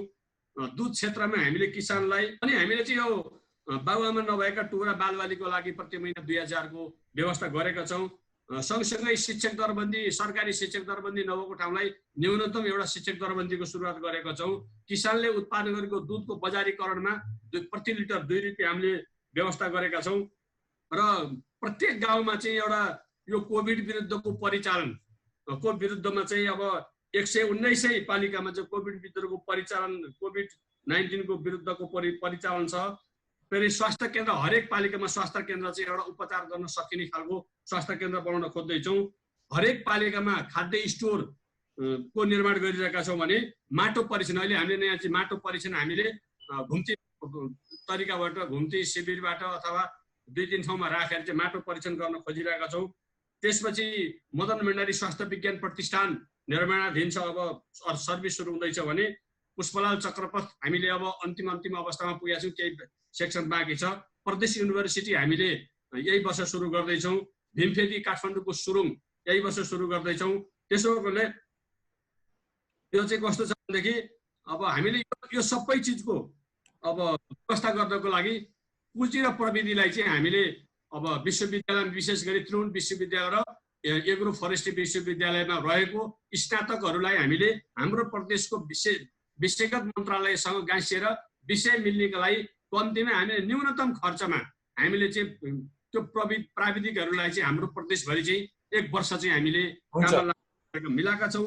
त्यसो भएको हुनाले अब हामी एउटा मिसनमा गएको छौँ। हिजो काम भयो कि भएन, हिजो के हो, हिजो पनि गर्न नसकेका चिजलाई पनि अब हामी यो वर्षमा यो राजस्वलाई लक्ष्यसँग मेट खाने गरी हामीले त्यो अङ्ग र संरचनालाई अच्छा तरिकाले चलाउँछौँ। यसमा कुनै आलोचना आउनु जरुरी छैन, किनभने हामीले कर बढाएका छैनौँ, दायरा र क्षेत्र चाहिँ नयाँ ल्याएका छौँ। ठिक छ, होइन ढुङ्गेलजी, आलोचना बिल्कुल होइन, कति व्यवहारिक छ भन्ने कुरा पनि हो र प्रदेश विशेष तपाईँहरूसँग सृजनशीलताका लागि प्रशस्त ठाउँहरू पनि हुन्छन्। सङ्घले गरे जस्तै अथवा यहाँ देखिएका विकृतिहरू त्यहाँ पनि देखियो। यहाँ पनि सांसदलाई रकम नदिकन सरकारले सुख पाएन, प्रदेशमा पनि त्यही दोहोऱ्याए, त्यहाँको आफ्नो क्षमता हुन्थ्यो होला भन्ने केही टिप्पणीहरू थिए। एकै मिनट, यो जति बजेट छ त्यो बजेट चाहिँ यो सबै सांसदहरूले नै संसदमा पास गरेर लाने बजेट हो। अनि त्यो तपाईँले भन्न खोजे अहिले त्यो सांसदहरूलाई दिने योजना या बजेट भन्नुभयो, त्यो वास्तवमा नाम के छ थाहा छ नि, यहाँ पूर्वाधार विकास कार्यक्रम भन्छौँ हामीले, तर सांसदलाई हत्केलामा चेक दिएर पैसा दिएर तपाईँ बाँड्नुहोस् है, चराचुरुङ्गीलाई चारो बाँड्नुहोस् दिने व्यवस्था होइन त्यो। ढुङ्गेल सर, यसमा सुन्नुहोस्, यसमा मेरो कुरा सुनिसक्नु, सिद्धान्तको बारेमा बहस नगरौँ, यसको बारेमा प्रशस्त टिप्पणी भइसके, छातीमा हात राखेर भन्न सक्नुपर्छ। विशेष गरी एउटा सांसदको भूमिका के हो, तपाईँ अर्थमन्त्रीको भूमिका के हो, अरू मन्त्रालयहरूले के गर्छन्, त्यसका आफ्ना कार्यक्षेत्रहरू विभाजित, आफ्ना जिम्मेवारीहरू छन्। धेरै ठुलो टिप्पणी के हो नागरिक समाजको तहबाट अथवा विद्वान बुझ्नेहरूले के भने पनि सांसदलाई पैसा दिएर नबिगारौँ, उसले विधेयक बनाउने हो, तिनका क्षेत्रमा विकास गर्ने काम अरू सिस्टमको छ, नहुने कुरा होइन। यसमा आर्गुमेन्ट नगरौँ। बेसिकली म आज मेरो प्रयत्न के हो भने तपाईँ हामीले जनतालाई केही होप दिनुपर्छ। मैले खिमलालजीकोमा आउन चाहेँ। तपाईँ मामिला यो सङ्घीय मामिलाका एकजना विज्ञ पनि हुनुहुन्छ। तपाईँले अहिलेसम्मका अर्थमन्त्रीज्यूहरूले आफूले यो वर्षको बजेटमा पारेका कुराहरू अथवा मैले उठाएका केही आम प्रश्नहरूको रेस्पोन्ड गर्दै गर्दाखेरि तपाईँलाई प्रदेशहरू कति सृजनशील भएको लाग्छ, कति धेरै त्यहाँका क्षेत्र विशेष मुद्दाहरूले महत्त्व पाए जस्तो लाग्छ कि कोभिड-19 को एउटा अवतार छँदैछ, सङ्घका अर्थमन्त्री समेतले खर्च जो गर्न गाह्रो छ भनिरहेको बेलामा धेरै साथीहरू महत्त्वकांक्षी पो हुनुभयो कि तपाईँको के छ टिप्पणी? फेरि पछि सोधेँ तपाईँलाई। पाठक सर, हेलो पाठक सर, मैले अघि कम्प्लिट गर्दाखेरिमा नेटले काम गरेन हो। डाक्टर खिमलाल सरले कमेन्ट गर्नुभन्दा अगाडि ठिक छ, मलाई पुष्टि गर्ने मैले अवसर पाऊँ। सरी झपट सर, म तपाईँकोमा आउनै लागेको थिएँ तर बिर्सेछु। ल प्लिज कन्टिन्यू। अघि तपाईँले के राख्दै हुनुहुन्थ्यो भने हामीले अघिको प्रश्नको पुरा जवाब दिनुभयो हुन्छ। मलाई थाहा छ। धन्यवाद छ दिलभूषण सर। पहिलो कुरा के छ भने यो सुदूरपश्चिम प्रदेश सरकारको बजेट 18.52% गत वर्षको भन्दा वृद्धि भएर आएको छ र यो बजेट यति वृद्धि हुनुको बावजुद पनि 5 अरबले वृद्धि हुनुको बावजुद पनि सबै प्रदेशभन्दा सानो छ र 76-77 को लागि पनि सबैभन्दा सानो थियो। हामीसँग वित्तीय स्रोतको सुनिश्चितता भइसकेपछि र बचत रकम यो वर्षमा कोभिडले प्रभाव ल्याइसकेपछि अलिकता बढ्ता रह्यो।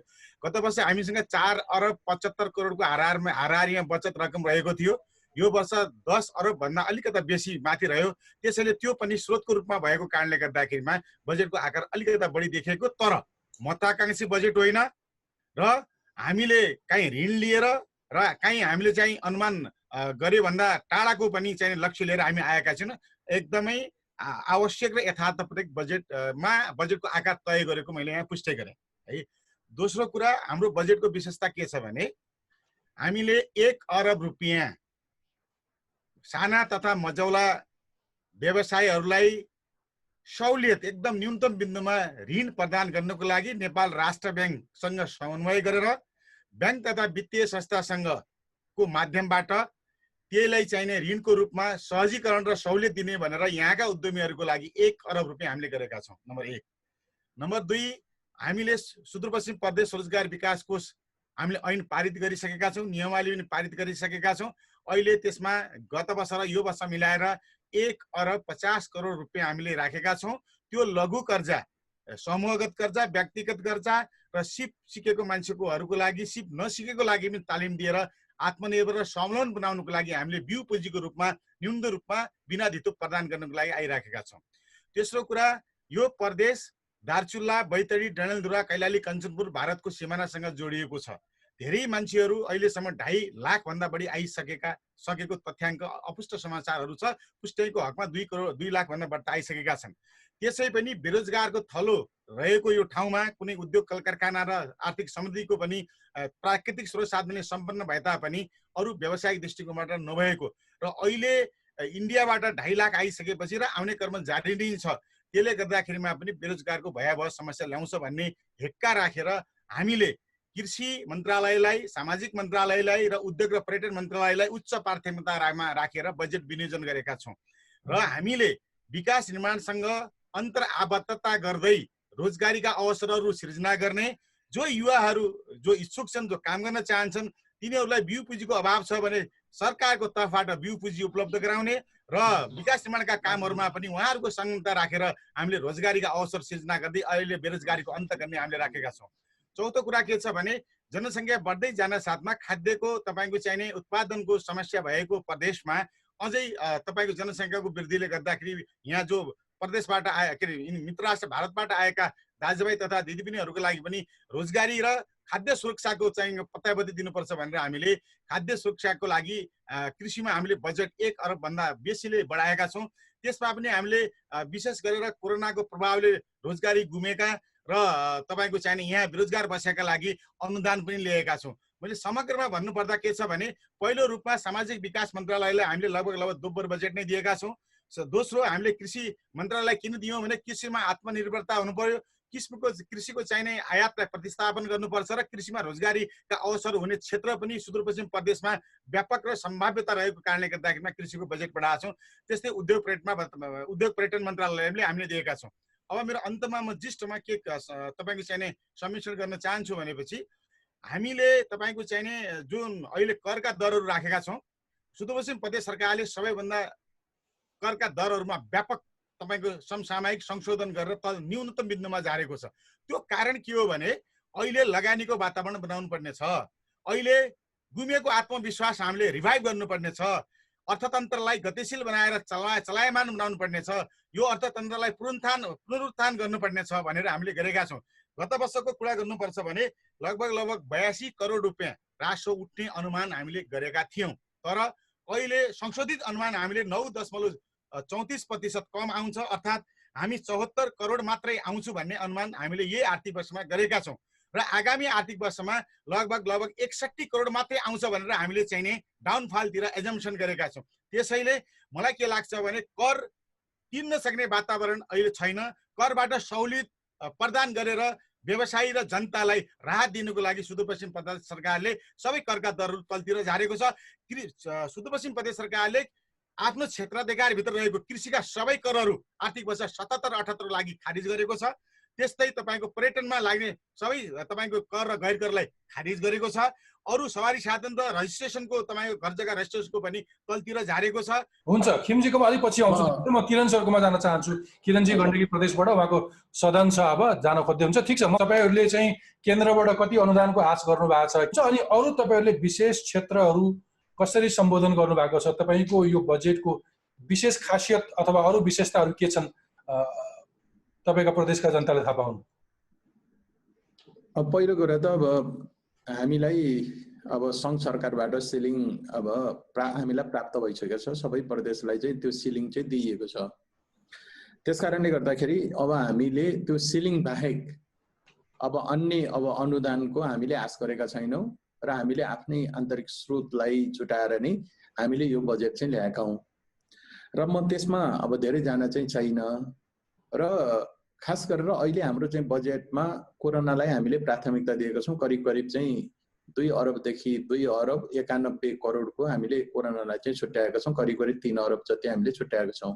त्यसमा 2वटा चाहिँ पार्ट चाहिँ रहेको छ। एउटा कोरोनालाई चाहिँ नियन्त्रण गर्नका निम्ति, रोकथाम गर्नका निम्ति, उपचार गर्नका निम्ति भनेर हामीले अब एउटा कोष स्थापना गरेका छौँ र अर्को भनेको कोरोनाबाट चाहिँ प्रभावित भएका उद्योग व्यवसायहरूलाई पुनरुत्थान पुनर्जीवन दिने भनेर हामीले 1 अरबको चाहिँ हामीले कोष चाहिँ स्थापना गरेका छौँ। व्यवसाय पुनर्जीवन कोष भनेर 1 अरबको हामीले चाहिँ स्थापना गरेका छौँ र त्यसपछि आएर अहिले हाम्रो प्रदेशको 14 लाख जति युवाहरू 30 वर्ष 20 देखि 30 वर्षभित्रका चाहिँ 14 लाख युवाहरू चाहिँ बाहिर छन्, रोजगारीमा छन् र अहिले अब अन्तर्राष्ट्रिय प्रक्षेपण अनुसार पनि अब 15% जति 15 देखि 20% जति चाहिँ त्यो कटौती हुन सक्छ, उनीहरू बेरोजगार हुन सक्छन् भन्ने आधारमा मान्दाखेरि कम्तीमा पनि हाम्रो प्रदेशमा चाहिँ 60,000 जति चाहिँ उनीहरू बेरोजगार भएर फर्कन सक्छन् भन्ने हामीले चाहिँ त्यो चाहिँ अनुमान गरेका छौँ र त्यस्तै गरेर फेरि हाम्रो प्रदेशमा वर्षेनी चाहिँ 60,000 जति फेरि युवामा प्रवेश गर्छन्। उनीहरूको त्यो उमेर समूहमा युवा उमेर समूह चाहिँ उनीहरू प्रवेश गर्छन्। गर्दाखेरि कम्तीमा हामीले चाहिँ अब 1,70,000 सम्मको लागि हामीले रोजगारीको चाहिँ व्यवस्था गर्नुपर्छ। फेरि त्यसमा पनि थप अलरेडी 60,000 जति युवाहरू जहाँ यही प्रदेशमा रहेका छन् उनीहरू चाहिँ बेरोजगार छन् भनेर हामीले अनुमान गरेका छौँ। त्यो तथ्याङ्क हामीले चाहिँ अनुमानित ढङ्गले हामीले निकालेका छौँ। त्यसो गर्दाखेरि अब 1,70,000-75,000लाई हामीले रोजगारी दिनुपर्छ भनेर उनीहरूलाई सिप पुँजी र प्रविधि दिने भनेर हामीले त्यो कार्यक्रमको निम्ति पनि हामीले चाहिँ बजेट चाहिँ छुट्याएका छौँ र त्यसपछि हामीले सबभन्दा ठुलो कुरा त स्वास्थ्यलाई नै दिएका छौँ। अब हामीले प्रत्येक जिल्लामा जिल्ला अस्पतालहरूलाई मनाङ र मुस्ताङमा बाहेक अरू सबै जिल्ला हस्पिटलहरूमा चाहिँ मनाङ र मुस्ताङमा 2 अरू अन्य जिल्ला हस्पिटलहरूमा हामीले 5 सयको चाहिँ अब आइसियु बेड स्थापना गर्ने र हाम्रो चाहिँ बागलुङ अस्पताल छ र त्यसलाई चाहिँ 200 बनाउने र अरू जिल्ला अस्पतालहरूलाई पनि 50 सयको चाहिँ स्तर उन्नति गर्ने र मुटु मृगौला क्यान्सरको निम्ति हामीले विशेषीकृत अस्पताल बनाउने, महिला र बालबालिकाको निम्ति पनि विशेषीकृत चाहिँ अस्पताल बनाउने र त्यसपछि आएर चाहिँ हामीले सरुवा रोग हस्पिटल अब हामीलाई चाहिन्छ र त्यो पनि हामीले बनाउनु पर्छ भनेर त्यसलाई पनि हामीले चाहिँ बजेट चाहिँ विनियोजन गरेका छौँ। र त्यसपछि अर्को हामीले चाहिँ नयाँ कार्यक्रमको रूपमा हामीले गण्डकी विश्वविद्यालय स्थापना गर्ने र त्यसपछि आएर प्राविधिक अब तालिम केन्द्र प्रशिक्षण केन्द्र भनेर एउटा विद्यालय महाविद्यालय पनि स्थापना गर्ने भनेर त्यसलाई पनि हामीले बजेट चाहिँ छुट्याएका छौँ। हुन्छ। त्यसपछि हामीले अब कृषि क्षेत्रमा पुँजी निर्माण त हुन त सक्दैन, तैपनि आत्मनिर्भर हुनको निम्ति त्यो क्षेत्रमा पनि विशेष हामीले लगानी गरेका छौँ र हामीले चाहिँ खास गरेर चाहिँ पुँजी निर्माण गर्ने क्षेत्रलाई, उत्पादन निर्माण गर्ने क्षेत्रलाई र हामीले आयात प्रतिस्थापन गरेर निर्यातमुखी त्यस्ता उत्पादनलाई चाहिँ जोड दिने भनेर हामीले आवश्यक बजेटको व्यवस्था गरेका छौँ। हुन्छ, धन्यवाद किरण गुरुङजी, तपाईँले सुन्दर तरिकाले भयो आफ्नो बजेटका बारेमा अहिले आम नागरिकलाई जानकारी भयो। म बिदा हुन चाहन्छु। हार्दिक पौडेलजीकोमा जान चाहन्छु। किरण गुरुङजी मन्त्रीज्यूको सदन छ, हुन्छ, तपाईँलाई हामीले बिदा दिन सक्छौँ। थ्याङ्क यू भेरी मच तपाईँको समयको लागि। म आरती पौडेलजीकोमा आउन चाहन्छु। आरती पौडेलजी प्रदेश नम्बर 5बाट कृषि मन्त्री हुनुहुन्छ। आरतीजी, तपाईँले अघि भन्दै हुनुहुन्थ्यो अहिले भर्खरै गण्डकी प्रदेशका आर्थिक मामिला तथा योजना मन्त्रीज्यूले पनि भन्नुभयो कि रोजगारी सम्बन्धी कार्यक्रम कोभिड-19 को कारण बेरोजगार बनेका नागरिकहरूलाई रोजगारी दिने एक किसिमको महत्त्वकांक्षी कार्यक्रम तपाईँहरूको पनि छ। मैले महत्त्वकांक्षी भनेर, तर तपाईँले त्यसलाई व्यवहारिक रूपमा लागू गर्ने सम्भावना पनि देख्नु भएको छ होला। यति ठुलो बेरोजगारको सङ्ख्यालाई सम्बोधन गर्नका लागि तपाईँहरूका थप योजनाहरू के छन्? उही फेरि प्रधानमन्त्रीको नाममा आएको प्रधानमन्त्री रोजगार कार्यक्रम जस्तै हालत हुने त होइन नि? कसरी विश्वस्त पार्न चाहनुहुन्छ? हामी अहिले सबभन्दा पहिला चाहिँ अघि पनि मैले भने स्वास्थ्यमा जोगाउने, जीवन जोगाउने कुरादेखि सुरुवात गर्दै हामी स्वदेशी श्रम स्वदेशमै पसिना, हाम्रो श्रम चाहिँ हाम्रै मुलुकमा खर्च हुनुपर्छ भन्ने मान्यताको साथ कृषिलाई प्राथमिकतामा राखेर उत्पादनका साधनहरूमा सरल पहुँच र आत्मनिर्भर अर्थतन्त्रको आधारशिला तयार गर्ने भनेर कृषिलाई हामीले जोड दिएका छौँ। अहिले कृषिको काम गर्ने क्रममा अहिले युवाहरू कृषिमा आकर्षित गर्न जरुरी छ। युवाहरूलाई कृषिमा आकर्षण गर्नको लागि उनीहरूलाई आवश्यक पर्ने कृषिलाई चाहिँ यान्त्रिकीकरण गर्ने, जसले सहज रूपमा खेतीपाती गर्न सकोस्, हाम्रो लागत श्रम पनि कम हुन सक्ने छ। यसरी हामी हातमा कृषि सामग्री र चाहिँ हातमा कृषि सामग्री, गाउँ-गाउँमा रोजगारी भन्ने नाराका साथ यसलाई चाहिँ 42,000 युवाहरूलाई आकर्षित गर्ने गरी युवा किसानलाई चाहिँ आकर्षित गर्ने गरी अगाडि बढिरहेका छौँ। त्यसै गरी अहिले पालिकासँग मिलेर हामी प्रदेश सरकार र स्थानीय तह मिलेर पालिकासँग त्यहाँ रहेका जनशक्तिलाई, त्यहाँ रहेका किसानलाई, बाँझो जग्गालाई गुल्जार बनाउने उद्देश्यका साथ पालिकाबाट जनशक्ति अहिले पर्याप्त छैन, प्राविधिकहरूको कमी छ।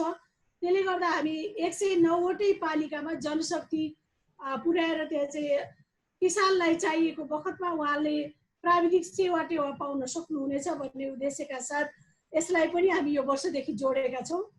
र हामी सबै जो जग्गा जमिन छैन, उहाँ खेती गर्न चाहनुहुन्छ, भूमिहीन किसानलाई जग्गा उपलब्ध गराउने गरी करार खेती कार्यक्रम सुरु गरिरहेका छौँ। यसलाई अझ व्यवस्थित गरेर हामी भूमि ब्याङ्क, अहिले ऐन पनि बन्ने क्रममा हाम्रो छ, भूमि ब्याङ्क बनाएर त्यसलाई जग्गा व्यवस्थित गर्दै करार खेतीको कार्यक्रम हामी अगाडि बढाउँदैछौँ। त्यसै गरी हामी कृषि कर्मी रोजगार, जो कृषिमा काम गरिरहनु भएको छ, उहाँको निश्चित ज्याला र काम गर्ने समय पनि छैन, त्यसलाई पनि हामी व्यवस्थित गर्दै उहाँले काम गर्ने र त्यो काम अनुसारको ज्याला पाउनुपर्छ, त्यो सम्मानित श्रम हुनुपर्छ भन्ने मान्यताका साथ कृषि कर्मी रोजगार कार्यक्रम अगाडि बढाउँदैछौँ। यो ठुला उद्यमीहरूले त्यहाँ काम गर्ने श्रमिकहरूलाई सघाउने, यो विशुद्ध मजदुरलाई सघाउने कार्यक्रम हो। त्यसले गर्दा गाउँमा युवाहरूलाई हामी रोक्न सक्छौँ, हाम्रा कृषिजन्य उद्योगहरू फस्टाउन सक्छन् भन्ने हाम्रो मान्यता छ। त्यसै गरी किसानलाई पटक पटक हामीले उठाउँदै आइरहेको कुरा, किसानलाई सहज रूपमा पुँजीको पहुँच पुर्याउने कुरा चाहिँ अप्ठ्यारो हामीले झेलिरहेका थियौँ। त्यसले गर्दाखेरि अहिले हामी सहजीकरण सहितको सुलभ कर्जा, अब किसानको ब्याज सरकारले तिर्दिने गरी किसानलाई कृषि कर्म गर्नको लागि पुँजी अभाव नहुने गरी हामी ब्याजमा अनुदान दिने। अब अनुदान चाहिँ प्रपोजल लेखेर प्रतिस्पर्धा गरेर थोरैजनाले अनुदान पाउने, धेरैजना छुट्ने स्थितिबाट बन्द गरेर अब हामी सबै जो खेती गर्न चाहनुहुन्छ, जो कृषि कर्म गर्नुहुन्छ, उहाँहरूलाई सघाउने गरी सुलभ कर्जा किसानसम्म पुर्याउने गरी सहजीकरण सहितको काम अगाडि बढाइरहेका छौँ।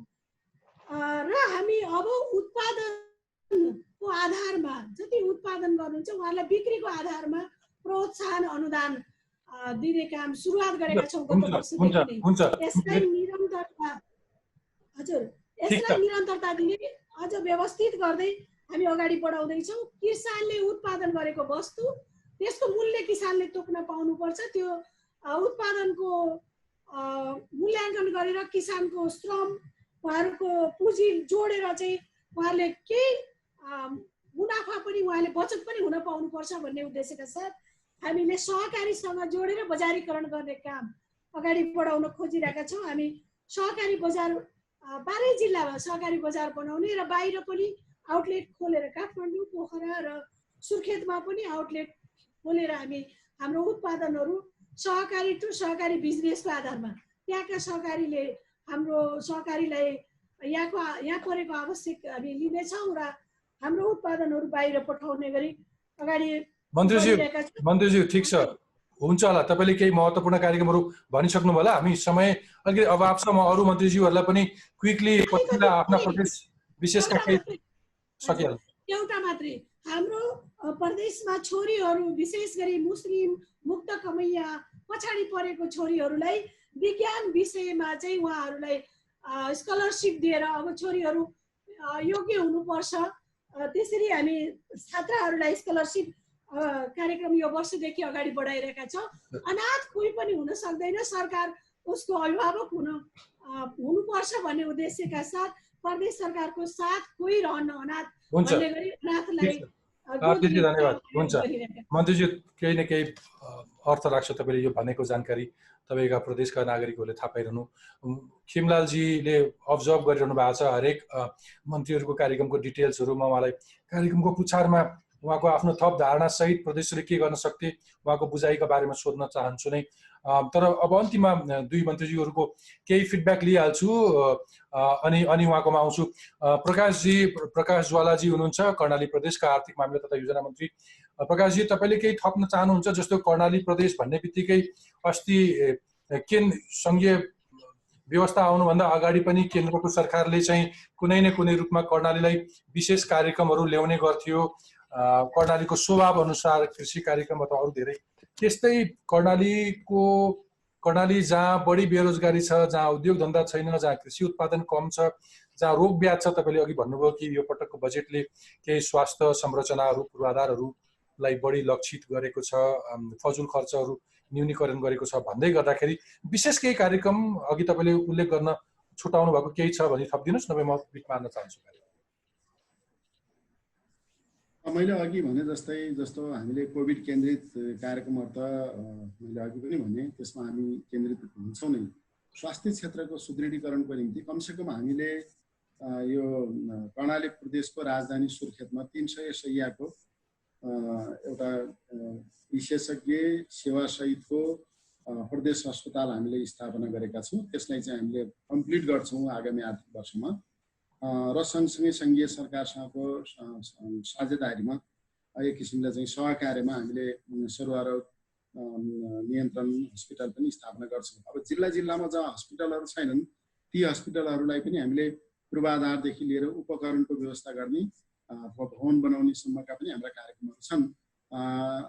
यस हिसाबले अर्को कुरा मैले अघि दुर्घटनाको प्रसङ्ग जोडेको थिएँ। कर्णाली हाइवेमा त्यही नै उपचार हुने गरी चाहिँ एउटा दैलेखको राखममा हामीले ट्रमा हस्पिटल स्थापना गर्छौँ र यो फास्ट ट्र्याकमा चाहिँ उपचार गर्नका निम्ति हामीले घुम्ती अस्पतालको कन्सेप्ट पनि ल्याएका छौँ। जस्तो Karnali highway, Rapti highway, very corridor यस्ता सडकहरूमा चाहिँ हामीले एउटा चाहिँ साधन सहितको चाहिँ गाडीको व्यवस्था गर्छौँ।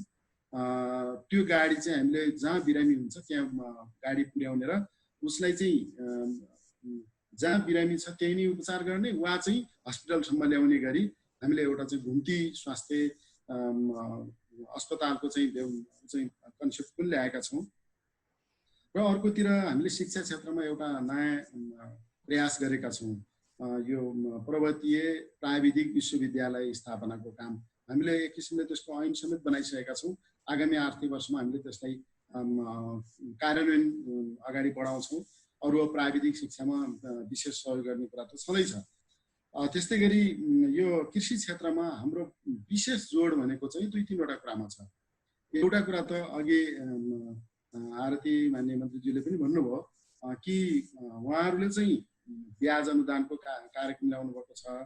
हामीले ब्याज अनुदान अलि ठुला व्यवसायिक खालका किसानलाई ब्याज अनुदान दिने, जसले बैंकबाट यो ऋण लिन सक्दैनन्, कर्जा लिन सक्दैनन्, कोलेट्रल उनीहरूले राख्न सक्दैनन्, बैंकको चाहिँ मापदण्डभित्र पर्दैनन्, त्यस्ता चाहिँ एकदम चाहिँ आधारभूत तहका किसानहरूलाई हामीले सहुलियत कर्जा दिने खालको चाहिँ व्यवस्था गरेका छौँ। त्यसका निम्ति हामीले एउटा निश्चित बजेट छुट्याएका छौँ। अलि व्यावसायिक खालकालाई ब्याज अनुदान दिने र आधारभूत तहका चाहिँ किसानहरूलाई चाहिँ हामीले चाहिँ सहुलियत कर्जा उपलब्ध गराउने खालको एउटा कार्यक्रम पनि ल्याएका छौँ। त्यस्तै गरी हामी सबभन्दा बढी केन्द्रित चाहिँ किसानहरूलाई मल, बिउ बेर्न, कृषि औजार उपलब्ध गराउने र ढुवानीको निम्ति चाहिँ सहयोग गर्ने, त्यस किसिमले हामीले कृषिलाई अलि बढी फोकस स्रोत केन्द्रहरू स्थापना गर्ने कुरा। र अन्तिममा म चाहिँ एउटा कुरा सामाजिक सुरक्षा क्षेत्रमा हामीले 2-3वटा, एउटा त हामीले यो सबै कर्णालीवासी सम्पूर्ण जनताको हामीले सामूहिक विपद कुनै पनि व्यक्ति विपदबाट मर्यो भने उसको परिवारले चाहिँ 2 लाख रुपियाँ प्राप्त गर्ने गरी बिमा संस्थानसँग मिलेर। अर्कोतिर हामीले यो कर्णाली प्रदेशको विशिष्ट समस्या भनेको छाउपडी प्रथा हो। यसलाई चाहिँ अन्त्य गर्ने किसिमले हामीले चाहिँ कार्यक्रम ल्याएका छौँ र बाल विवाहबाट चाहिँ छोरीको बिग्रिने अनि त्यसपछि उसको चाहिँ जीवन पनि असुरक्षित हुने त्यो कुरालाई अन्त्य गर्नका निम्ति 20 वर्षसम्म चाहिँ पढ्न पनि अनिवार्य पढ्नु पर्यो र बिहा पनि नगर्ने गरी चाहिँ हामीले यो छोरी सुरक्षा कार्यक्रम बैंक खाता छोरीको सुरक्षा जीवनभरिको भन्ने यस्ता कार्यक्रमहरू विशिष्ट खालका कार्यक्रम ल्याएका छौँ। हुन्छ, हस्। कैलाश ढुङ्गेलजीकोमा जान चाहन्छु, बागमती प्रदेशका अर्थमन्त्री छु। तपाईँ कैलाशजी तपाईँ व्यस्त पनि हुनुहुन्छ जस्तो लाग्यो मलाई। हामी कार्यक्रमको अन्त्यतिर आइपुगेका छौँ। तपाईँले केही थप्न चाहनुहुन्छ पर्टिकुलरली बागमती प्रदेशको विशिष्ट केही कार्यक्रम अघि तपाईँले भन्न छुटाउनु भएको छ, नागरिकलाई सरोकार राख्ने केही छ भने मैले भन्न अलिकति बाँकी छ। त्यो चाहिँ के हो भनेदेखि विशेष गरी हाम्रो बागमती प्रदेशका विशेष गरी हाइवेहरू भन्नाले बिपी हाइवे, त्यसपछि अर्नीको हाइवे, त्यसपछि पृथ्वी हाइवेमा चाहिँ हामीले ट्रमा सेन्टरको उपचार गर्ने गरी हाइटेक प्रविधिको उपचार कक्षलाई राम्रो उपचार कक्षमा पुर्याउनको लागि राम्रो खालबाट हस्पिटालिटी नै भएको एम्बुलेन्सको सर्भिस चाहिँ हामीले राख्दैछौँ। र त्यो भने त्यो सँगसँगै तपाईँले सबैभन्दा बढी दुर्घटना हुने क्षेत्र भएकोले गर्दाखेरि दुर्घटना न्यूनीकरणकै लागि भनेर कुनै कार्यक्रमको पनि व्यवस्था गर्नु भएको छ कि? त्यो पनि छ। दुर्घटना पछि उपचारको मात्र व्यवस्था गर्नु पुर्याउने पनि छ। पुर्याउनै पर्ने सम्मको एकदम लास्टै अवस्था भएकोलाई चाहिँ अघि भने हो अरू उपचार कक्ष त हामीले त्यो बनाउँदैछौँ। त्यसो भएकोले हामीले अर्को चाहिँ एउटा के महत्त्वपूर्ण भन्नुपर्छ, हरेक मा खाद्य स्टोर चाहिँ हामीले आधुनिक तहको त्यहाँ खाद्य स्टोर गर्छौँ र जनताले उत्पादन गरेको वस्तुको मूल्य निर्धारण गरिकन यदि बिक्री नभएमा हाम्रो बागमती प्रदेशले चाहिँ त्यसको बन्दोबस्त हामी आफै किनिदिन्छौँ भने पनि हामीले त्यो किसानहरूको उब्जनीलाई हामी खेर जान नदिने खालको हाम्रो स्ट्रङ प्रोग्राम छ त्यसभित्र। त्यसो भएको कारणले तेस्रो कुरा चाहिँ हामीले के छ भन्दाखेरि अब अहिले यसलाई अब नयाँ नै भन्नुपर्छ, त्रिभुवन विश्वविद्यालय र कृषि पशु र वन विश्वविद्यालयसँग चाहिँ हामी एमओयू गरेर हाम्रो प्रदेशमा चाहिने जनशक्ति चाहिँ लोकसेवाले पनि त्यसलाई प्रपूर्ति गर्न सक्ने 1 वर्षमा कति चाहिन्छ उहाँहरूलाई सामान्यतया हिँड्ने डुल्ने र बाँच्नेसम्मको खर्चको प्रावधान गरेर उहाँहरूको जनशक्तिलाई स्नातक भएको जनशक्तिलाई हरेक पालिकामा कृषिको हुन्छ कि भौतिक पूर्वाधारको हुन्छ कि पशुको हुन्छ हामी त्यसलाई चाहिँ सर्भिसमा ल्याउने हुन्छ। Sir thank you. जफरजी तपाईँ के थप्न चाहनुहुन्छ? सुदूरपश्चिम मैले विशेष समय दिएँ, तुलनात्मक स्तरमा अलिकति पछाडि परेको प्रदेश, तपाईँको म्युट गर्नुपर्छ, अनम्युट गर्नु पर्यो पहिले माइक्रोफोन। अनि एकदम क्विकली 1 मिनटमा खिम सर डाक्टर साहब छटपटिरहनु भएको छ। विशेष गरेर हामीले यसपालि सुदूरपश्चिमका विपन्न घरधुरीलाई लक्षित गरेर बाली बिमा र पशु बिमा गरिदिने, किनभने कहिलेकाहीँ तपाईँको असिना हुने, तपाईँको प्राकृतिक प्रकोप आउने, कोही दुर्घटना हुने, त्यसले गर्दाखेरिमा हामीले 6 करोड रुपियाँ प्रिमियम तिर्नुको लागि अनुदानको रूपमा दिने भनेर राखेका छौँ। यो विशिष्ट कार्यक्रम हो यो। त्यस्तै यो प्रदेशमा बाढी पहिरो भूकम्प आगलागी चट्याङबाट कसैको ज्यान गुम्छ भने त्यसको लागि हामीले 1 लाखको बिमा र 1 लाख रुपियाँ तपाईँको भूस्खलन, तपाईँको चाहिँ आगलागी, बाढी पहिरो या जलमग्न भएर घर भत्कियो भने त्यस्तो घरको लागि पनि 1 लाख रुपियाँ प्रिमियमको चाहिने बिमाको प्रिमियमको अनुदान गर्ने किसिमले हामीले कार्यक्रम ल्याएका छौँ। यो सबैका लागि होइन, प्रदेश सरकारले तोकेको मापदण्डमा विपन्न भनिएका परिवारको लागि हामीले यो ल्याएका छौँ। यो एउटा सामाजिक सुरक्षाको कार्यक्रम रहेको छ। त्यस्तै हामीले के गरेका छौँ भनेपछिमा यो बालिकालाई स्वास्थ्य बिमासँग जोडेर आर्थिक वर्ष 77-78 मा जति पनि बालिका जन्मिन्छन् ती बालिका र बालिकाका आमालाई स्वास्थ्य बिमाको प्रिमियम प्रदेश सरकारले तिर्ने किसिमले हामीले त्यहाँ राखिदिएका छौँ। यी सामाजिक सुरक्षा सम्बन्धीका कार्यक्रम राखेका छन्। बाँकी अब अन्य विभिन्न किसिमका कार्यक्रम त अब फेरि छलफल गरौँ। सबै धन्यवाद। हुन्छ, म डाक्टर किमलालजीकोमा आउन चाहन्छु। डाक्टर साहब तपाईँले पहिले अनम्युट गर्नुपर्छ। अनि तपाईँले सबै जसो मन्त्रीहरूको कुरा सुन्नुभयो, एउटा संघीयताको विज्ञ हुनुहुन्छ तपाईँ। संघीयता भन्ने बित्तिकै हामी जुन किसिमको एउटा केन्द्रीकृत शासन व्यवस्थाबाट गुज्रिरहेका थियौँ, यो परिस्थितिमा आउने बित्तिकै यसले केही जिम्मेवारी दियो र केही अधिकार दियो प्रदेश र स्थानीय सरकारलाई। त्यो प्रदेश सरकारले आज आफ्नो अधिकार प्रयोग गर्दै गर्दा अथवा आफ्नो जिम्मेवारी वहन गर्दै गर्दाखेरि तपाईलाई लागिरहेको चाहिँ के छ? उही केन्द्रीकृत शासन प्रणाली भित्रका विकृति र कमजोरीहरू नि दोहोरिए अथवा होइन? हामीले त्यो पुरानै चस्माले हेर्यौं तर हाम्रा प्रदेशहरू केही सृजनशील पनि भएर आए, उनले आफ्नो क्षमताका आधारमा केही कार्यक्रमहरू तय पनि गरेका छन्। तपाईँ कसरी हेर्नुहुन्छ सर यसलाई? अब तपाईँले भनेको कुराहरू केही हदसम्म केही ठिक पनि छ होइन। अब एउटा अघि सुरुदेखि तपाईँले पटक पटक क्वेसन गरेको यो निर्वाचन क्षेत्र पूर्वाधार विकास कार्यक्रमको एउटा निरन्तरता सबैभन्दा बढी हाई रिस्क भएको मैले देखेको है। हुन त यो मैले प्रदेशहरूलाई दोष दिन्न है, प्रदेशको अर्थमन्त्रीहरूलाई मैले दोष दिन्न यो, किनभने जबसम्म सङ्घीय लेभलमा यो निर्वाचन क्षेत्र पूर्वाधार विकास कार्यक्रम हामी हटाउन सक्दैनौँ यो प्रदेशमा बहुत गाह्रो छ, एउटा कुरा यो। तर एउटा के छ भने अलिकति नयाँ सोचबाट जाउँ न, हामी नयाँ सिराबाट जाउँ भन्ने बहस छलफल पर्थ्यो होइन। विशेष गरी यो पाटोमा अलिक केही कमी कमजोरी छ, सबै प्रदेशमा छ। विशेष गरी अघि तपाईँले 5 नम्बर प्रदेशमा अलिकति अङ्कित पनि गरिसक्नु भयो होइन, कम्मल ओढेर घिउ खाने कुरा गर्नुभयो होइन। विशेष गरी अलिक केही करेक्सन अब होइन सङ्घले गरेका कमी कमजोरीहरू होइन जुन गलत छन्, गलत परम्परा छ त्यही अनुसारकै गर्नुपर्छ भन्ने होइन होइन। अर्को हामीले गर्नुपर्ने सुधार चाहिँ मैले देखेको के हो भने प्रदेशमा इभन सङ्घमा पनि है, मैले प्रदेशलाई दोष दिएको हुँदै होइन, हामी पालिका भनेको सबैभन्दा नजिकको सरकार हो, यो प्रिन्सिपल अफ सब्सिडियारिटीको अनुसारको नजिकको सरकार पालिका हो। त्यसपछिको नजिकको सरकार भनेको प्रदेश हो। हामीले बुझ्नु पर्यो के भने कर्णालीका मानिसहरूको होइन भविष्यको भाग्य विधाता सबै भनेको कर्णालीको प्रदेश सरकारले होइन, सुदूरपश्चिमको सुदूरपश्चिम सरकारले, 1 नम्बरको 1 नम्बर प्रदेशको सरकारले गर्ने हो। त्यहाँको विकास प्रादेशिक विकास निर्माणसँग सम्बन्धित सबै कार्यक्रमहरू के हुन सक्छन् त्यो प्रदेश सरकारलाई छोडिनुपर्छ। यहाँनिर कमजोरी छ है। अघि मैले निर्वाचन क्षेत्रको कुरा गरिसकेँ।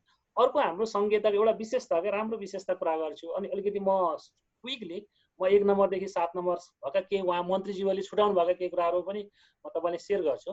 हाम्रो संहिताको एउटा राम्रो पक्ष कि हाम्रो प्रदेशहरूले गरेको है, हाम्रो प्रदेशहरूले इभन तपाईँ अरू फेडरल कन्ट्रीमा हेर्नुभयो भने एकदमै अपवादमा हो, तपाईँ पाउन पनि पाउनुहुन्न। अहिले सङ्घीय सरकारको अहिले 1474 अरबको जुन बजेट लिएर आएको छ, 1474 अरबको बजेटमा प्रदेशहरूले पाएको 4वटा अनुदान, वित्तीय समानीकरण, सशर्त, विशेष, सम्पूरक र त्यसपछि राजस्व बाँडफाँड है कोषसहित वित्तीय हस्तान्तरण 163 अरब प्रदेशहरूले पाएको छ। त्यो 163 अरब भनेको सङ्घीय बजेटको 11% हुन्छ। तपाईँ रेसियो निकाल्नुभयो भने 11% रेसियो हुन्छ र प्रदेशले पनि आफ्नो सङ्घीय सरकारले जुन रेसियोमा प्रदेशलाई अनुदान दिएको छ प्रदेशहरूले पनि आफ्नो त्यही बजेटको रेसियोमा करिब 11% स्थानीय तहलाई अनुदान दिएको छ। हेर्नुहोस् है, यो सबैभन्दा राम्रो पक्ष हो हाम्रो नेपालको संहिताको सबैभन्दा राम्रो पाटो एउटा यो। अर्को पाटो चाहिँ कमी कमजोरी अघि पनि मैले भन्न खोजेको के हो भने हामी स्थानीय साना कार्यक्रमहरू साना कार्यक्रमहरू जस्तो कर्णाली प्रदेशले गत वर्ष सुरु गर्न खोजेको थियो तर सकेन है, यहाँ मन्त्रीज्यू यहीँ हुनुहुन्छ। 1 करोडभन्दा सानाका आयोजनाहरू चाहिँ वास्तवमा पालिकालाई पनि छोड्दैन के। जस्तो सङ्घीय सरकारले तपाईँको मानुस 10 करोडभन्दा तलका आयोजना होइन, प्रदेशले 1 करोडभन्दा तलका आयोजनाहरू नगर्ने के एउटा मापदण्ड हामी बनाउन होइन, यो भएको छैन। यो अलिकति बहस छलफल गर्नुपर्छ। यो विशेष गरी यो सङ्घीय लेभलमा विशेष गरी यो कतिपय यो अहिले के अरे विषयगत समिति भन्छ अहिले हाम्रो 3 तहको अन्तर सम्बन्ध सम्बन्धी कानुन अहिले सङ्घीय संसदको राज्य व्यवस्था समितिमा छ। म आफूले पनि प्रस्तुति गरेको थिएँ। त्यहाँ अलिकति प्लानिङमा ठुलो ग्याप छ। अर्को कुराहरू है, अर्को हाम्रो बिग्रेको कुरा तपाईँले बताउँछु मैले। हिजो हाम्रो 14 स्टेप प्लानिङ थियो, 14 स्टेप प्लानिङ थियो, हाम्रो बटम टु टप प्लानिङ थियो होइन। त पालिकादेखि हामी बहस छलफल गरेर गाउँ परिषद, नगर परिषद, जिल्ला परिषद हुँदै है यतातिर राष्ट्रिय योजना आयोग हुँदैन, यतातिर अर्थ मन्त्रालयले नेपाल सरकारले बजेट लिएर आउँथ्यो। अहिले हाम्रो प्लानिङ बजेटिङ अलिक रिभर्स जस्तो भएको छ होइन। कतिपय कुराहरूमा यहाँ बिग्रेको छ, यहाँ करेक्सन गर्नुपर्छ र प्रदेशले चाहिँ अन्तरपालिका स्तरीय योजनाहरूमा हाताल्ने हो होइन। अनि त्यसो सङ्घीयले चाहिँ अन्तर प्रादेशिकमा यहाँनिर चाहिँ बिग्रेको छ होइन, यहाँ चाहिँ करेक्सन गर्नुपर्छ। अर्को कुरा अहिले लगभग धेरै 1 नम्बर 2 नम्बर 3 नम्बर अधिकांश प्रदेशको प्रदेश फोकस कार्यक्रम पनि छ है, प्रदेश फोकस कार्यक्रम पनि छ। जस्तो सुदूरपश्चिमको हरेक निर्वाचन क्षेत्रमा 2-2वटा उद्योग होइन, यहीँ हाम्रो मन्त्रीज्यू यहाँ हुन्छ, हरेक निर्वाचन क्षेत्रमा 2-2वटा उद्योगको कुराहरू ल्याउनु भएको छ होइन। तर हामीले जब निर्वाचन क्षेत्र फोकस कार्यक्रमहरू ल्याइसकेपछि अब सांसद विकास कार्यक्रमहरू नल्याउँदा हुन्थ्यो। होइन सङ्घीय बजेटमा पनि यो परेको छ होइन।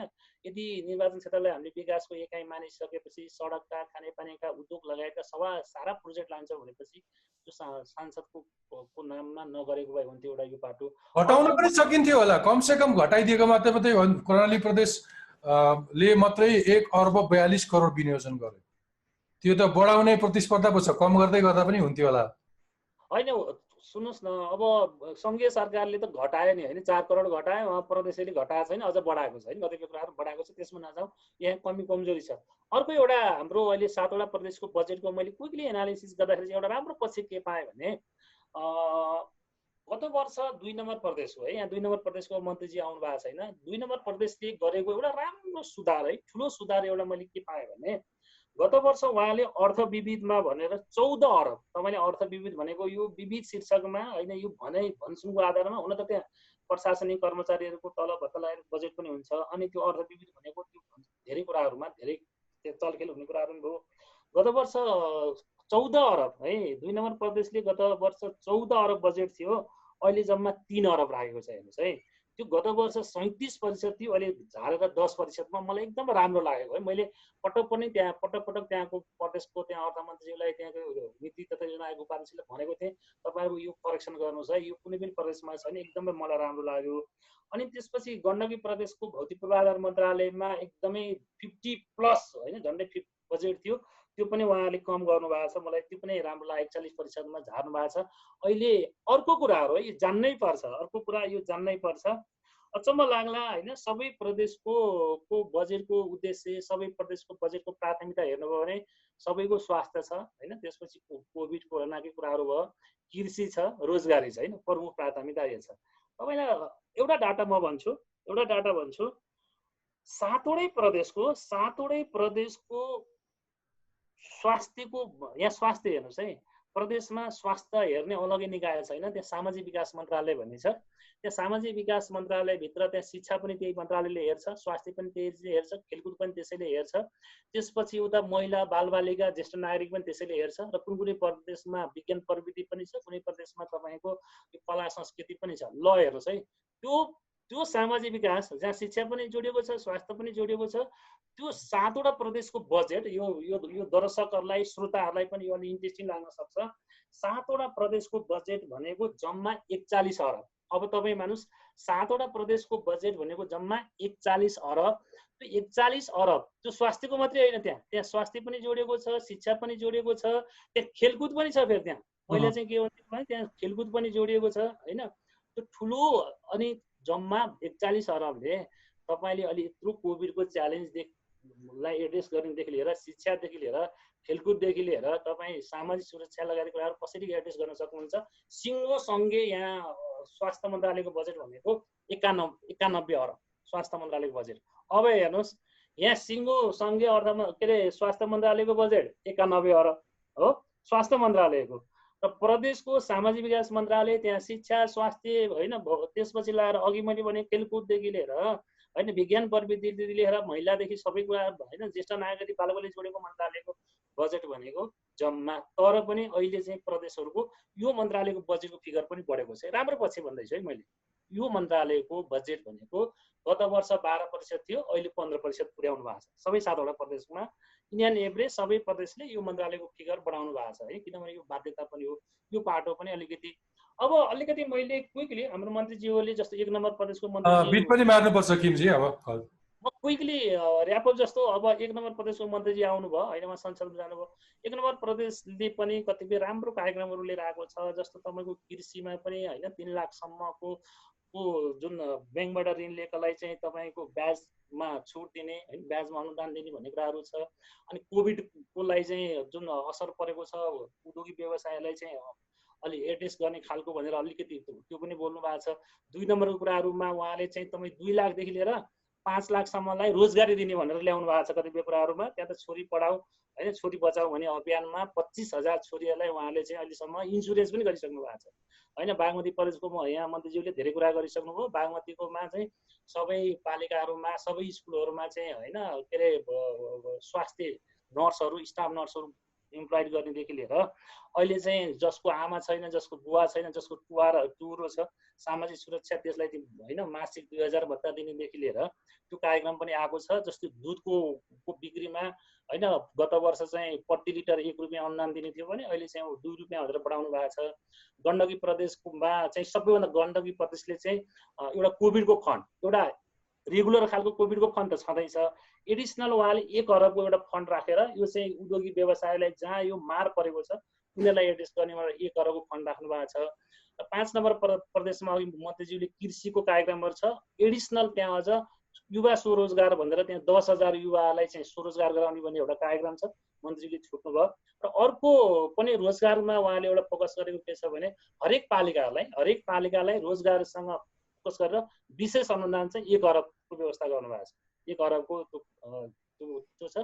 र अर्को मलाई राम्रो लागेको चाहिँ अलिक विज्ञान शिक्षाप्रति अलिक आकर्षित गराउन चाहिँ त्यहाँ होइन 11, 12 स्नातकसम्म गर्ने पढ्नेलाई चाहिँ 5 नम्बरमा अलिकति त्यो छात्रवृत्ति दिनदेखि लिएर होइन 80 वर्ष उमेर प्लस भएकोलाई चाहिँ घर घरमा गएर उपचार गरिदिने कुराहरू 5 नम्बरमा छ। 6 नम्बरको एउटा राम्रो कुराहरू चाहिँ मन्त्रीले भन्न छुटाउनु भयो, 1 करोड भन्दा सानामा चाहिँ तपाईँको श्रम प्रयोग गर्ने, मेसिनहरू प्रयोग नगर्ने कुराहरू राम्रो छ। कतिपय कुराहरू कोभिडको फन्ड पनि छ। यी सबै कुराहरू मैले प्रदेशका समग्रतामा कुरा गरेँ। तर पनि अर्को कुरा मैले के भन्छु भने हामी धेरै ठाउँमा हात हाल्यौँ के, सानामा धेरै ठाउँमा हात हाल्यौँ। हाम्रो दायित्व पनि अब धेरै छ, होइन गर्नुपर्ने दायित्व पनि धेरै छ। यति धेरै कम्तीमा सिलेक्टिभ भएर क्या थोरै योजना अघि मैले भने नि तपाईँलाई हेर्नु स्वास्थ्य मन्त्रालयमा 7वटा प्रदेशको स्वास्थ्य मात्रै होइन कि शिक्षा सहित जोडेको मन्त्रालयको बजेट 41 अरब। त्यहाँ कति तपाईँको त योजना हरेक काउन्ट गर्नुभयो भने त्यहाँ कति हजारौँ योजनाहरू छ होइन। त्यसले गर्दाखेरि मैले त के भने कम्तीमा प्रदेशको सांसदजी हुनुहुन्छ, कम्तीमा तपाईँले 5 वर्षपछि एउटा योजना मैले सम्पन्न गरेँ, यति राम्रो योजना सम्पन्न गरेँ, त्यो योजनाले यतिजना मान्छेलाई रोजगारी दियो, यति इन्कम जेनेरेट गर्यो होइन भन्ने खालको खोइ त भनेर होइन म आफै बागमतीमा छँदाखेरि पनि ठुला योजनामा हात हाल्न भनेर प्रयास गर्न खोजेको थिएँ होइन। हुन्छ बिट मारौँ। मलाई आजको एउटा आशय के थियो भने आम जनताले आफ्नो प्रदेश सरकार चिनुन्, प्रदेश सरकारको उपस्थिति थाहा हुन्, प्रदेश सरकारको बजेट कार्यक्रमको बारेमा केही न केही भए पनि जानकारी होस्। हामी सधैँ केन्द्रको मुद्दाहरूमा मात्रै बढी छलफल गर्छौँ, किन स्थानीय तहका मुद्दाहरूमा छलफल नगर्ने, त्यहाँका अर्थमन्त्रीहरूले कुन परिस्थितिमा कस्तो खालको बजेट ल्याए भन्ने एउटा छलफल संवाद गरौँ भन्ने लागेको थियो। केही मन्त्रीज्यूहरूको संसद यही बेलामा चल्ने अवस्था आयो। केही 2 नम्बर प्रदेशबाट मन्त्रीज्यूले अन्तिम अवस्थामा विजय कुमार यादवजी उपस्थित हुन सक्नु भएन। 1 नम्बर प्रदेशबाट इन्द्रबहादुर आङ्बोजीले उपस्थित हुनुभएको थियो, तर अचानक फेरि उहाँ निस्किनु पर्ने स्थिति भयो। ठिक छ, तपाईँलाई म धन्यवाद दिन चाहन्छु। तपाईँ सबै विशेष अतिथिहरू, म मेरो दर्शक श्रोतालाई भनौँ कि आजको यो संवादमा मसँग 6वटा प्रदेशहरूबाट 5 प्रदेशहरूबाट आर्थिक मामिला तथा योजना मन्त्रीहरू हुनुहुन्थ्यो। प्रदेश 1बाट इन्द्रबहादुर आङ्बो हुनुहुन्थ्यो, प्रदेश 2बाट विजय कुमार यादव आउन सक्नु भएन, बागमतीबाट कैलाश ढुङ्गेल हुनुहुन्थ्यो, गण्डकीबाट किरण गुरुङ हुनुहुन्थ्यो, कर्णाली प्रदेशबाट प्रकाश ज्वाला हुनुहुन्थ्यो र सुदूरपश्चिमबाट मन्त्री झपट बोरा हुनुहुन्थ्यो। त्यस्तै प्रदेश 5बाट कृषि मन्त्री आरती पौडेलजी हुनुहुन्थ्यो र प्रादेशिक मामिलाका जानकार तथा सङ्घीयता विज्ञ डाक्टर खिमलाल देवकोटा हुनुहुन्थ्यो। आज हामीले प्रदेशहरूको बजेटका बारेमा छलफल गऱ्यौँ। हवस् त, अर्को हप्ता फेरि यसरी नै आउनेछु। आजलाई मलाई बिदा दिनुहोस्। मेरो ट्विटर ह्यान्डल, आइट्युन्स र एन्ड्रोइडको पडकास्ट, टफ टकको फेसबुक पेज, युट्युब पेज र हाम्रो पात्रो एपमा यो कार्यक्रम उपलब्ध हुनेछ। स्वस्थ रहनुहोस्, सुरक्षित रहनुहोस्। आजलाई बिदा दिनुहोस्। नमस्ते, शुभरात्री।